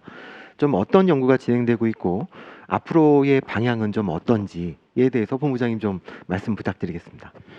예, 지금 정부 과학기술 정책은 이제 큰 두 가지입니다. 디지털 뉴딜하고 그린 뉴딜 쪽인데, 사실 이제 스마트 항만이라 하면 이제 디지털 뉴딜 쪽이죠, 사실. 그래서 이런 항만 쪽에 전통 산업이라고 할 수 있는 항만 쪽에 이제 소위 말하는 4차 산업혁명 기술들, ICBM을 적용해 가지고 어떻게 스마트하게 만드느냐, 이제 그런 부분입니다. 그래서 저희들도 몇 년 전부터 이러한 디지털화 그런 내용 중에 디지털 트윈 시스템이 있습니다. 그래서 이러한 항만의 스마트 항만의 그런 디지털 트윈 시스템의 체계를 구축해 보자고 저희들이 이제 기획을 시작했고, 그 사업이 올해 그 시범 사업으로 1년 동안 진행되었습니다. 그래서 이 사업이 이제 성공적으로 평가되면 이제 내년에 이제 본 사업으로 진행될 건데 주관은 이제 항만공사가 지금 진행을 하고 있습니다. 그래서 그런 사업들도 있고, 그리고 또 무엇보다 중요한 부분이 이제 항만이 이제 미세먼지로부터 이제 환경 부분에 이제 많은 그 질타를 받았었는데, 지금은 이제 탄소 중립이 이제 그 화두가 되어 있는 거죠. 그 항만 쪽에서. 그래서 아마 그 항만 내에 있는 그 모빌리티들을 어떻게 하면 이제 그 탄소를, 온실가스를 저감할 수 있는 그런 체계로 갈 것이냐. 그래서 아마 야드 트랙터 같은 경우를 이제 LNG 연료로 바꾼다든지 하는데, 사실 LNG도 그렇게 친환경적이지는 못합니다. 그 일반 가솔린이나 비해서 이제 절반 정도 나온다는 거지 그 친환경적이지 않기 때문에 궁극적으로 이제 수소를 활용한 그런 그 연료를 그런 사용하는 모빌리티들이라든가, 또는 그 제가 방금 이야기한 그 미세먼지 주범인 그 주범을 이제 그 해소하기 위해서 그 AMP라는 것을 지금 항만에 지금 설치해 가지고 그 전력을 공급하고 있는데, 사실 AMP 자체도 그 만약에 그 화석 연료를 사용한 육전을 쓴다면 이게 또 이제 친환경적이지 못한 것이 되죠. 그래서 재생에너지라든가 수소를 활용한 연료전지 발전을 통한 그러한 AMP 전력 공급 같은 것들은 이제 지금 현재 계속 기획을 하고 있습니다. 특히 최근에 그 복합 LNG 허브로 이제 부산 신항이 이제 추진되기 때문에, 그래 되면 이제 이 LNG 벙커링이 되고 저장 탱크가 있고 LNG가 있으면 할 수 있는 게 수소를 생산할 수 있습니다. 그래서 이 항만이라는 것은 수소의 그 생산부터 그 활용에 이르는 전 그 서플라이 체인을 다 적용할 수 있는, 활용할 수 있는 사이트이기 때문에 이 부분을 가장 잘 활용해 가지고 탄소 중립이 되는 그러한 항만을 개발하는 그러한 그 사업들을 지금 저희들이 기획을 하고 있고 앞으로 추진할 예정입니다. 예, 비스텝이 굉장히 많은 역할을 하고 있다라는 생각이 듭니다. 이번에는 테크노파크에서 사실 스마트 포트에 큰 걸음들을 계속해서 하고 계시고 사업도 진행하셨던 우리 이재원 센터장님께서는 스마트 포트를 꽤 오랫동안 준비해 오셨지 않습니까? 그래서 여기에 관련된 사업이나 또 비즈니스 생태계 뭐 전반적인 어떻게 진행돼야 될까 좀 말씀 부탁드리겠습니다. 네, 저희는 이제 그 앞서서 이제 부산항이라고 하는 이제 이 플랫폼에 대해서 이제 여러 얘기가 나왔는데요. 이제 요즘 이슈가 이제 플랫폼이지 않습니까? 그래서 이제 항만을 이제 플랫폼이라 봤을 때 사실 저희가 이제 플랫폼 이 스테이션이라고 하는 개념이 이제 사용하는 이용자가 이제 들어와서 거기서 사실 모든 것을 해결을 하고 나가는 것이 가장 좋을 겁니다. 그래서 이제 기본적인 업무 외에도 이제 그 연관되어 있는 연관 산업들이 다 같이 이렇게 어우러져서 하나의 생태계가 만들어져야 이게 지속 가능한 뭐 그런 플랫폼 기능이 이루어질 텐데요. 이제 부산항 같은 경우는 저희는 특히 부산항에 이어져 있는 그 항만 연관 산업에 대해서 오랫동안 저희가 주시를 하고 여러 가지 사업을 진행하고 있습니다. 제 생각은 사실 이제 항만은 이제 부산항은 그 경쟁력이 있고 또 이제 최근에 여러 가지 어려움이 있어도 좀 꿋꿋하게 지위를 유지하는 것 같아요. 그런데 그 관련된 연관 산업들, 특히 이제 뭐 선용품이라든지 아까 다 얘기가 나왔습니다만 선박 수리 또 선박 관리, 저희는 뭐 요 세 개 연관 산업에 대해서 계속 주목을 하고 있는데요. 계속 어렵습니다. 그리고 계속 어렵고 그 매출 규모라든지 종사자라든지 이런 것들이 정량적 지표를 봐도 계속 정체가 되거나 후퇴를 하고 있어요. 항만은 성장을 하는데 연관 산업은 거기에 맞춰서 이렇게 양의 상관관계가 잘 안 나온다는 거죠. 그래서 계속 저희가 이제 그 부분에 대해서 사실 얘기도 하고 관련된 프로젝트도 하고 있고 어떻게 고도화를 시키고 어떻게 이제 선진적인 생태계를 만들 것인가 해서 계속 고민을 하고 있습니다. 근데 오늘도 주제가 이제 스마트 물류지만 사실은 이제 그걸 돌파해 나갈 수 있는 방법이 디지털라이제이션 요 부분이 가장 손에 잡히는 부분인 것 같습니다. 선용품도 유통이니까 이제 플랫폼이 필요한 거고요. 선박 수리 같은 경우도 사실은 플랫폼화가 돼야 될 부분이 있습니다. 계속 이제 그런 전통적인 산업으로 고집할 부분이 아니고요. 그리고 뭐 선박 관리 같은 것도 뭐 아시다시피 원격 그 자율주행 선박이 나오기 때문에 거기에 관한 뭐 제어라든지 또 거기에 관련된 뭐 선언 교육, 또 친환경으로 LNG선에 나오는데 어떻게 선언 교육을 실 것인가. 요즘 이제 메타버스 같은 게 많이 나왔기 때문에 당장 활용할 수 있는 것이 또 그런 분야이기도 하죠. 그래서 전체 항만이 성장을 하고 그 플랫폼으로서 기능을 잘 유지하기 위해서는 그런 그 이제 연계되어 있는 연관 산업들이 같이 고민이 되고 모든 기본계에 다 함께 이제 다 잘 반영되어서 구상이 되어야 한다라고 좀 그렇게 생각하고 있습니다. 예, 감사합니다. 이 부산이 스마트 시대를 우리 대한민국이 스마트 시대를 주도하고 있고 소프트 파워를 주도하고 있는데 우리 부산도 이 스마트 시대를 주도를 해야 된다라고 생각을 합니다. 우리 장하용 박사님, 우리 부산시는 도대체 우리 부산항의 스마트 포트와 스마트 물류와 좀 어떤 과제가 있고 또 무엇을 해야 된다라고 생각을 하시는지요? 이번 또 다른 세션에서 또 다룰 내용이시긴 하지만 우리 가덕도 신공항을 비롯해서 이제 트라이포트가 저희들의 가장 큰 이슈입니다. 결론적으로 이 트라이포트를 위한 중심축이 결론적으로는 우리 부산항 그리고 부산항의 스마트 항만화가 그것들을 이끌 것이라고 이제 보고 있고요. 지금 현재 이 부산항이 스마트화가 바쁜 이유도 결론적으로 이 스마트화가 빨리 이루어져야지만이 이후에 만들어질 항만이 공항이 이제 스마트 공항으로 되고 또 유라시아 철도를 비롯한 이 철도가 저희들이 지금 아직까지 많이 어떻게 보면 침체되어 있는 상태인데 이것들이 세 가지로 이어져서 이 지역과 또 국가의 어떤 새로운 경쟁력을 가져갈 수 있을 것이다. 그 중간에 어떻게 보면 우리 스마트 항만이 있는데 이제 문제는 이제 이 코로나 이후에 이제 우리 항만이 좀 더 어떤 민첩성이 더 요구가 되었다라고 판단이 들고 있습니다. 그래서 우리 부산시에서는 좀 더 이 항만이 좀 민첩성 있게 또 의사결정을 신속하게 하기 위해서 기존 우리 항만공사가 또 주 키 플레이어인데요. 항만공사가 잘하고 있지만은 좀 더 자율성을 가지고 또 민첩하게 좀 대응할 수 있는 방안이 없냐라는 고민을 가지고 부산시와 이제 경남도가 부경항만공사법이라는 지금 오늘 진해 신앙 이야기를 하셨는데요. 이런 다양한 어떤 거버넌스 체계들을 좀 더 자율성을 가지고 또 그런 어떤 변화들에 민첩하게 반응할 수 있는 그런 좀 항만공사가 더 필요하지 않냐. 그리고 이것들이 한 단계 더 나아가서 향후에 항만공사는 항만공사대로 또 공항은 또 공항공사대로 철도는 철도공사가 그렇게 한다면 이 트라이포트를 하기 힘듭니다. 그래서 어떤 새로운 어떤 그 지역의 트라이포트에 맞는 첨단 복합 물류 체계에 맞는 어떤 거버넌스 체계인 어떤 새로운 어떤 물류공사나 또는 항만공사 등 이런 어떤 새로운 어떤 그 거버넌스 체계가 만들어져야지만이 이러한 어떤 스마트 항만을 비롯해서 지역에 진정한 원했던 그런 어떤 첨단 어떤 물류 플랫폼이 이곳에 만들어질 것이다라고 예측을 하고 지금 부산시에서는 추진 중에 있습니다. 예, 이것도 협력 공유가 정말 필요한 게 아닌가 싶습니다. 이런 측면에서 항상 저는 이제 부산항이 앞으로 가야 될 방향 중에 하나가 이제 싱가포르를 항상 이제 케이스 스터디를 하곤 하는데요. 참 싱가포르가 잘하고 있는 것 같습니다. 그런 측면에서 이제 우리 PSA 기반으로 우리 터미널사에 계시는 이명구 전무님께서는 그동안 이제 우리나라의 스마트 항만에 대해서 이제 많은 주장도 하셨고 또 개선도 필요하다라는 말씀들을 많이 해주셨는데요.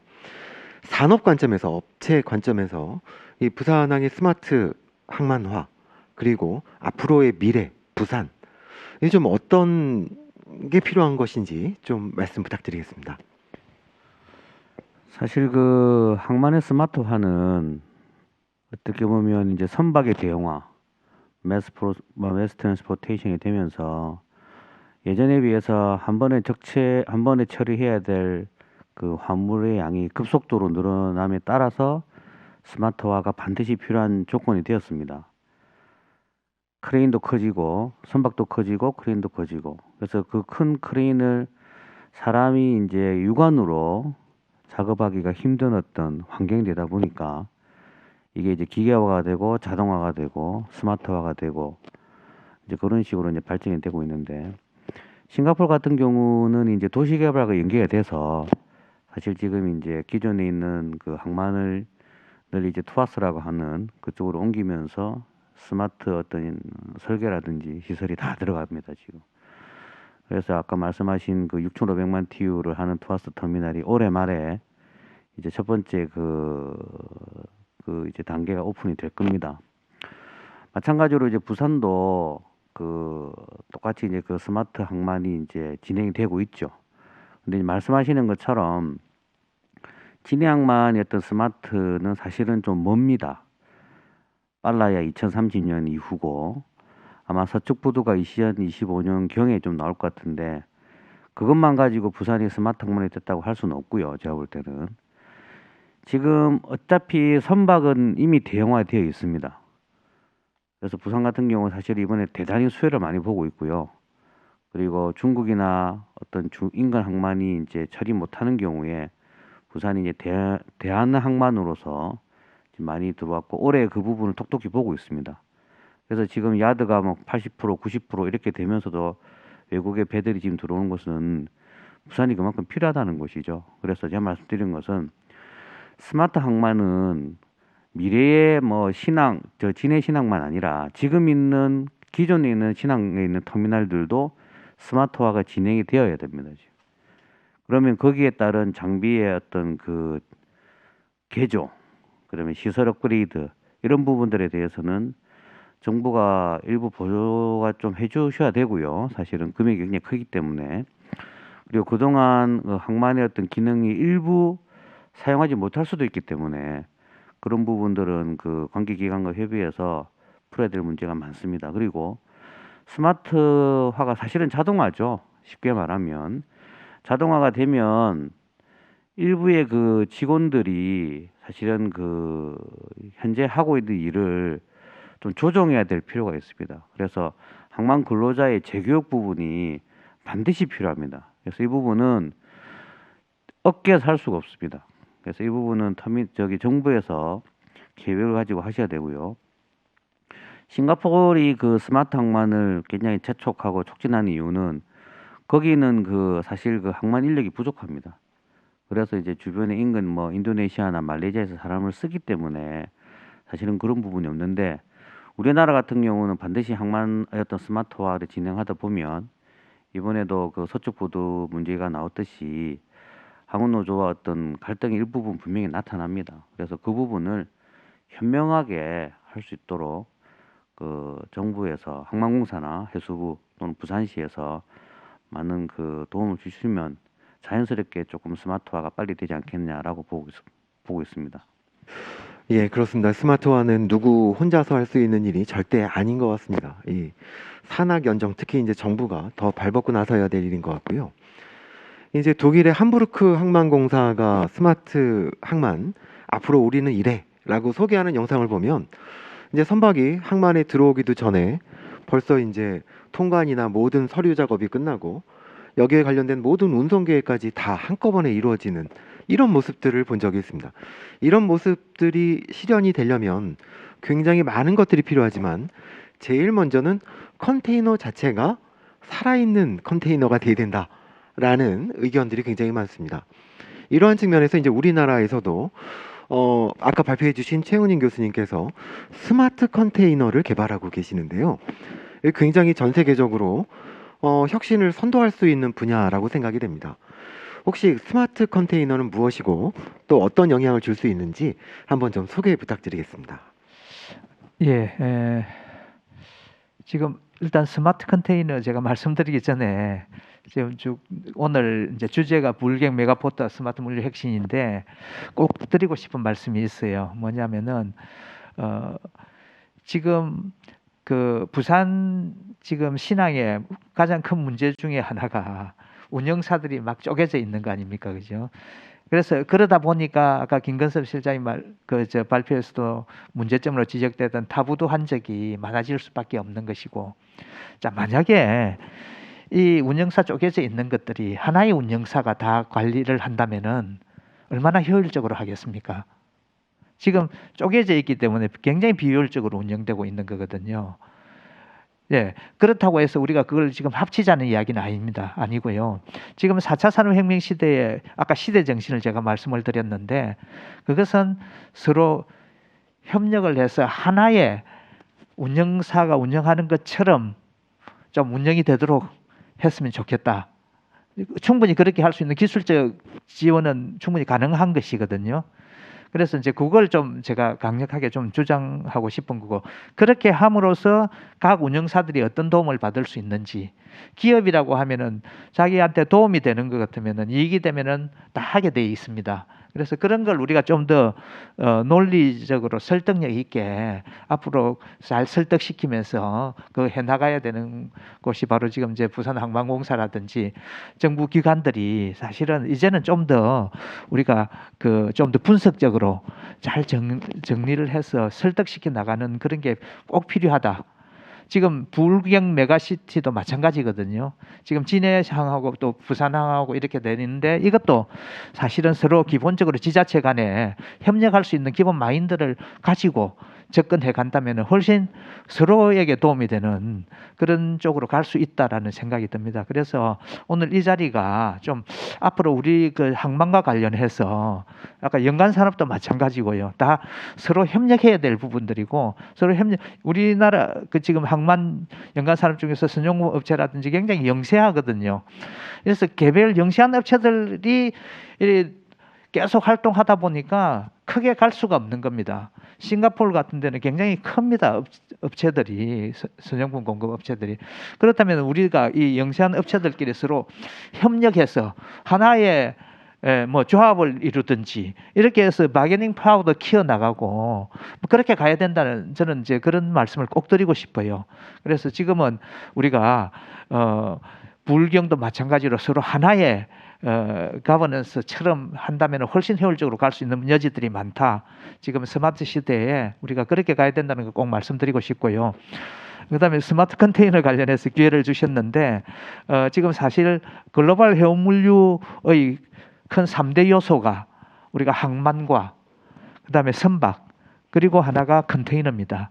그래서 지금 그래도 우리 해양수산부에서 그동안 자율운항 선박이라든지 스마트 선박 쪽 기술 개발 계속 해오고 있었고 스마트 포트에 대해서도 굉장히 비중 있게 준비해오고 있다가 마지막으로 스마트 컨테이너를 기술 개발해보자 해서 지금 저희가 이제 지난 4월 달부터 해양수산부 지원으로 지금 그 4년간 개발하게 돼 있습니다. 그래서 스마트 컨테이너라고 하는 것은 뭐 잘 아시다시피 지금 결국 한마디로 이야기하면은 컨테이너에 IoT 장비 이렇게 부착해서 그 컨테이너 내에 있는 화물이 어떤 상태로 운송되고 있는지 또 그 컨테이너가 지금 언제 어디로 가고 있는 건지 그런 것들을 우리 사무실에서도 실시간으로 모니터링할 수 있도록 해주는 그런 컨테이너입니다.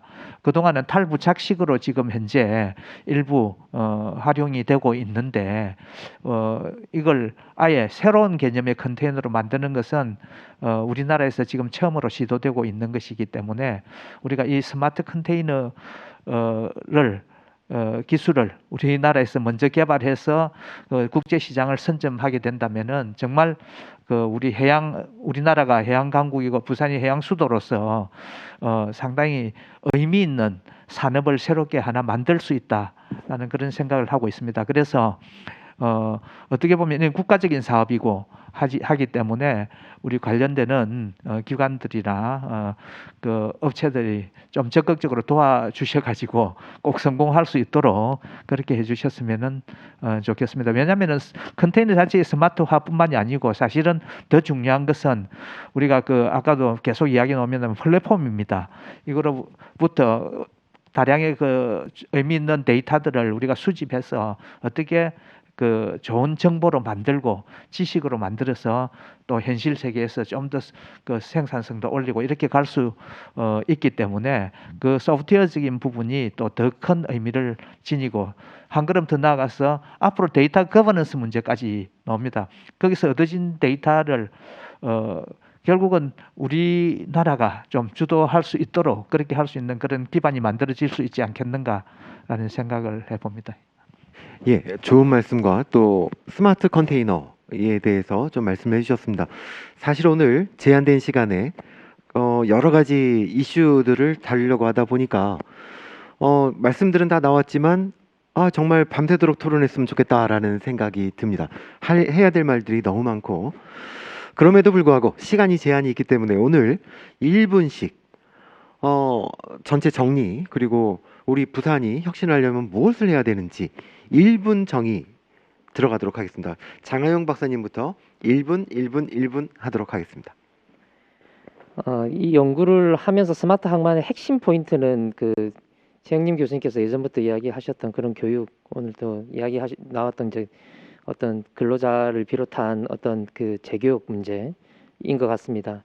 실제 이 연구를 하면서 이제 우리 또 선진 사례를 많이 드는 것이 이제 네덜란드 사례인데요. 이 네덜란드에서는 From Cradle to Key라는 어떤 모토를 가지고 아주 어린아이부터 시작해서 초, 중, 고등학교, 대학교생들 대학원 과정 그리고 기존 있던 어떤 근로자들의 어떤 그 과정까지 일관 어떤 교육 체계들을 가지고 이 스마트 항만을 비롯한 오늘의 주제인 바로 스마트 물류에 어떻게 보면 첨단 인력들 또 관심 있는 인력들이 갈 수 있도록 이렇게 어떤 체계들이 만들어져 있습니다. 그런데 뭐 부산의 사례만 보더라 하더라도 어떻게 보면 항만 또 스마트 항만 또 스마트 물류에 대해서 이만큼 어떤 관심이 있던 시절이 이제 왔는데 이 기회에 어떻게 보면 그런 그 교육 체계들을 또 새롭게 한번 좀 정비를 해야 될 것 같고 또 이런 체계들에 있어서 바로 이 것들이 바로 스마트 물류, 스마트 항만의 어떤 핵심 성공 포인트라는 좀 생각들이 많이 예전부터 들었습니다. 그래서 오늘 이 주제가 또 특별히 오늘 또 동면대에서 지금 이 행사가 이루어지고 있는데 이런 교육기관들이 이런 부분들의 어떤 교육의 어떤 컨텐츠들을 제공을 하고 또 어떻게 보면 그런 주도를 할 수 있는 그런 어떤 기회들이 이 행사를 통해서 마련되었으면 좋겠다라는 말씀으로 정의를 내리겠습니다. 감사합니다. 예, 저는 뭐 오늘 제가 발표했던 거 하고 좀 들었던 내용들을 한 3가지 정도로 좀 강조해서 말씀드리고 싶습니다. 대한민국의 또 다른 미래는 뭐 제 개인적인 생각이지만 불경 메가시티에 있다고 보고 있습니다. 그리고 그 메가시티의 성장 축은 단연 부산항일 것입니다.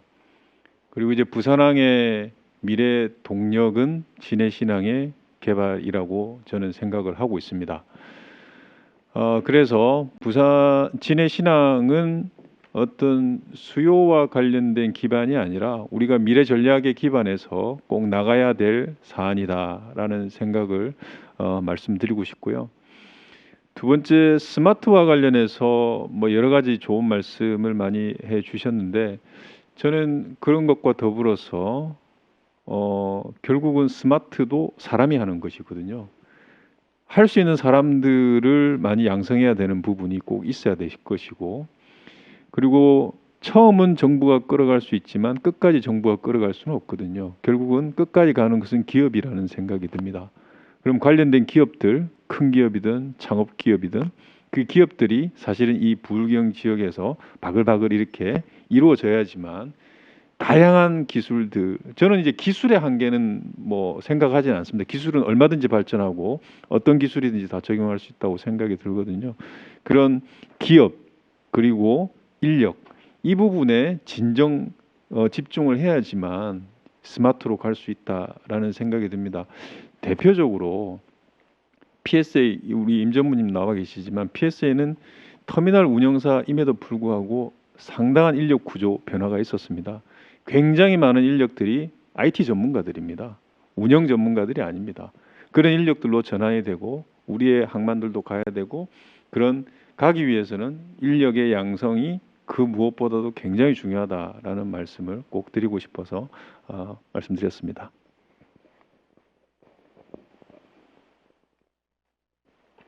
네. 제가 드리고 싶은 말씀은 이제 마지막으로 정리해서 말씀을 드리자면 이제 항만의 어떤 그 개념을 더 이상 전통적인 개념 말고 앞으로는 미래를 위한 개념으로 좀 확장을 좀 하는 것이 필요하다. 늘 저희가 고부가가치 항만을 얘기하지만 그 고부가가치 항만이 도대체 무엇인가를 한번 깊게 생각해 볼 필요가 있다고 생각합니다. 우리 항만 산업에서의 그 항만 건설 산업, 전통적인 항만 건설 산업, 그리고 항만 운영 산업, 그리고 아까 말씀 나오신 항만 연관 산업을 중심으로 해서 이제는 우리가 국민과 항만이 친화적으로 될 수 있는 항만 유통 산업이라는 새로운 영역을 이제는 창출해야 될 시대가 아닌가. 그 대표적으로서 우리의 앞으로의 미래의 4대 신산업인 콜드체인 산업, 항만을 중심으로 하는 콜드체인 산업. 두 번째는 전자상거, 국경 간 전자상거래를 중심으로 하는 CBEC. 그리고 세 번째로는 항만을 중심으로 하는 모든 물류 자원을 공유하는 자원공유 산업과 마지막으로 항만 물류 부분의 정보 거래 산업을 이쪽을 항만의 중심으로 하는 유통 산업을 새로이 일으켜서 미래의 항만으로 발전시켜 나가야 된다고 생각합니다. 이상입니다. 예, 저는 간단하게 두 가지만 말씀드리겠습니다. 하나 가장 중요한 것은 이제부터는 칸막이 사고에서 좀 벗어났으면 좋겠다. 예, 그거 꼭 말씀드리고 싶고 또 하나는 지금 이제 자동화되고 스마트화 돼가면서 일자리가 많이 바뀌게 됩니다. 그래서 아까도 이제 지적을 해주셨는데 제가 보기에는 사실 미리 앞서서 직업 전환 교육이 이루어져야 된다. 그래야 우리가 이제 신기술을 보다 효과적으로 이렇게 안착시킬 수 있을 것이라는 말씀드립니다. 이상입니다. 네, 앞서 연관 산업에 대해서 말씀드렸는데요. 그 선형품 사업의 그 지역의 기업이 한 2,000개 정도 됩니다. 그리고 이제 선박 수리 사업에 이제 등록된 것만 한 500개 정도, 선박 관리도 한 500개 정도. 그래서 굉장히 많은 기업들이 부산항을 이제 포진을 해서 이제 그 굉장히 오래됐습니다. 그런데 이제 향후 비전이나 스마트 포트를 얘기를 할 때 이런 기업들이 그렇게 큰 목소리를 내지 못하고 로드맵에서 조금 이제 그렇게 중요한 포지션을 차지하지 못하는 것 같습니다. 그래서 정책이나 그런 큰 국가의 그 로드맵을 세우실 때 이런 그 지역의 연관 산업들이 함께 참여할 수 있는 그런 계획과 구상이 함께 좀 이루어졌으면 합니다. 이상입니다. 네, 이제 항만은 과거의 노동집약 산업에서 스마트한 정치 산업으로 사실은 바뀌었습니다. 이번에 LA 미국 서안에서 발생한 그 물류 대란은 선박이나 그 컨테이너 부족보다는 항만의 대란입니다. 항만 적체. 그래서 부산도 마찬가지로 지금 항만에 대해서 계속 관심을 가지고 이제 잘 처리되도록 이렇게 도와주시고 계십니다. 지금 현재 부산항은 많이 이제 야드가 적치인 상태입니다. 계속 말씀드리는데 터미널 항만 업체가 지금 이 현재 있는 그 화물들을 잘 처리할 수 있도록 우선적으로 정부의 많은 도움이 필요합니다. 그리고 그 부산항이 앞으로도 계속 항만이 산업이 발전하려면 기존에는 항만 업체들에게 많은 관심과 지지를 부탁드립니다. 한 선석 만들고 운영하는데 약 3천억 가까이 듭니다. 세 선석이면 1조입니다. 항만 산업은 굉장히 자본집약적인 산업이기 때문에 그 정부와 업계가 같이 나가야 스마트화가 되고 발전이 이룰 수 있습니다. 많은 도움 부탁드리겠습니다. 예, 그 항만이 스마트화되면 우리들이 많은 데이터를 획득할 수 있습니다. 그래서 빅데이터의 그 하나의 소스가 되는 거죠. 그리고 해양 관련 그 많은 기관들이 부산에 집적해 있습니다. 그 해양 관련 데이터 KMI를 비롯해 가지고 많은 데이터들을 가지고 있고 플랫폼도 가지고 있습니다. 여기에 그 항만의 데이터를 합치고 그다음에 그 해상뿐만 아니라 해저에 있는 데이터까지도 합쳐가지고 진짜 빅데이터를 구성하고 그것을 활용하는 새로운 비즈니스 영역을 창출할 수 있을 거라 생각합니다. 그에 대한 방안 연구를 저희들이 시작했습니다. 그래서 그 부분을 기획하는 데 많은 도움을 주셨으면 하고 그다음에 이제 탄소 중립하고 이게 그 디지털 전환 이게 이제 스마트 항만의 그 구성 요소 중에 하나인데 이것을 하기 위해서는 사실은 이제 항만 자체가 에너지 자립이 되어야 됩니다. 그래서 친환경 에너지로 자립할 수 있는 그런 방안에 대해서도 저희들이 그 연구를 계속할 예정으로 있습니다. 예, 이상입니다. 네, 감사합니다. 제9회 부산 미래정책 세미나 제2세션 항만 분야에 대해서 토론을 마쳤습니다. 이번 토론은 아까 말씀드린 것처럼 굉장히 할 말이 많아서 밤새도록 토론해도 모자랄 것 같습니다. 오늘 내용을 좀 정리를 하자면 부울경 메가시티는 부산을 포함해서 부산 신항의 확장 그리고 가덕 신공항의 개발에 따라서 다시 없는 기회를 맞이를 했습니다. 혁신과 그리고 변화 이게 필요한 시기라고 생각이 됩니다. 그런데 여기에는 또 굉장히 많은 숙제가 있습니다. 기술 개발을 통해서 우리가 스마트화 됐다라고만 얘기할 것이 아니라 이 산업들이 어떻게 변화할 것인지 이거를 미리 그림을 그리고 산업들이 대처할 수 있도록 준비할 수 있는 시간을 줘야 되고 이 사이에서 뒤로 빠지는 또 쇠퇴하는 산업이 없도록 하는 것이 중요한 것 같습니다. 그래서 계속 말씀하셨던 산업, 항만 연관 산업 같은 이런 산업들이 더 발전될 수 있도록 함께 힘을 모으는 것이 중요하다라고 생각이 들고요. 그 다음에 모든 분들이 말씀하셨던 것처럼 가장 중요한 것은 결국 사람입니다. 그렇기 때문에 이러한 미래를 보고 미래 전문 인력을 육성하는 것이 우리 부산이 앞으로 미래로 빠르게 나갈 수 있는 가장 중요한 방안이 아닌가라고 생각이 됩니다. 오늘 참석해 주신 우리 국내 최고 수준의 전문가분들께 다시 한번 감사드리고요. 그리고 오늘 유튜브를 또 같이 참여해 주시는 여러분께도 감사드립니다. 오늘 세미나뿐만이 아니라 저희 사업단에서 앞으로 더 자주 이런 기회를 가지고 분야별로 한번 세미나를 마련해서 찾아뵙도록 하겠습니다. 참여해 주신 모든 분들께 감사드리고 이 세션 여기서 마치도록 하겠습니다. 감사합니다.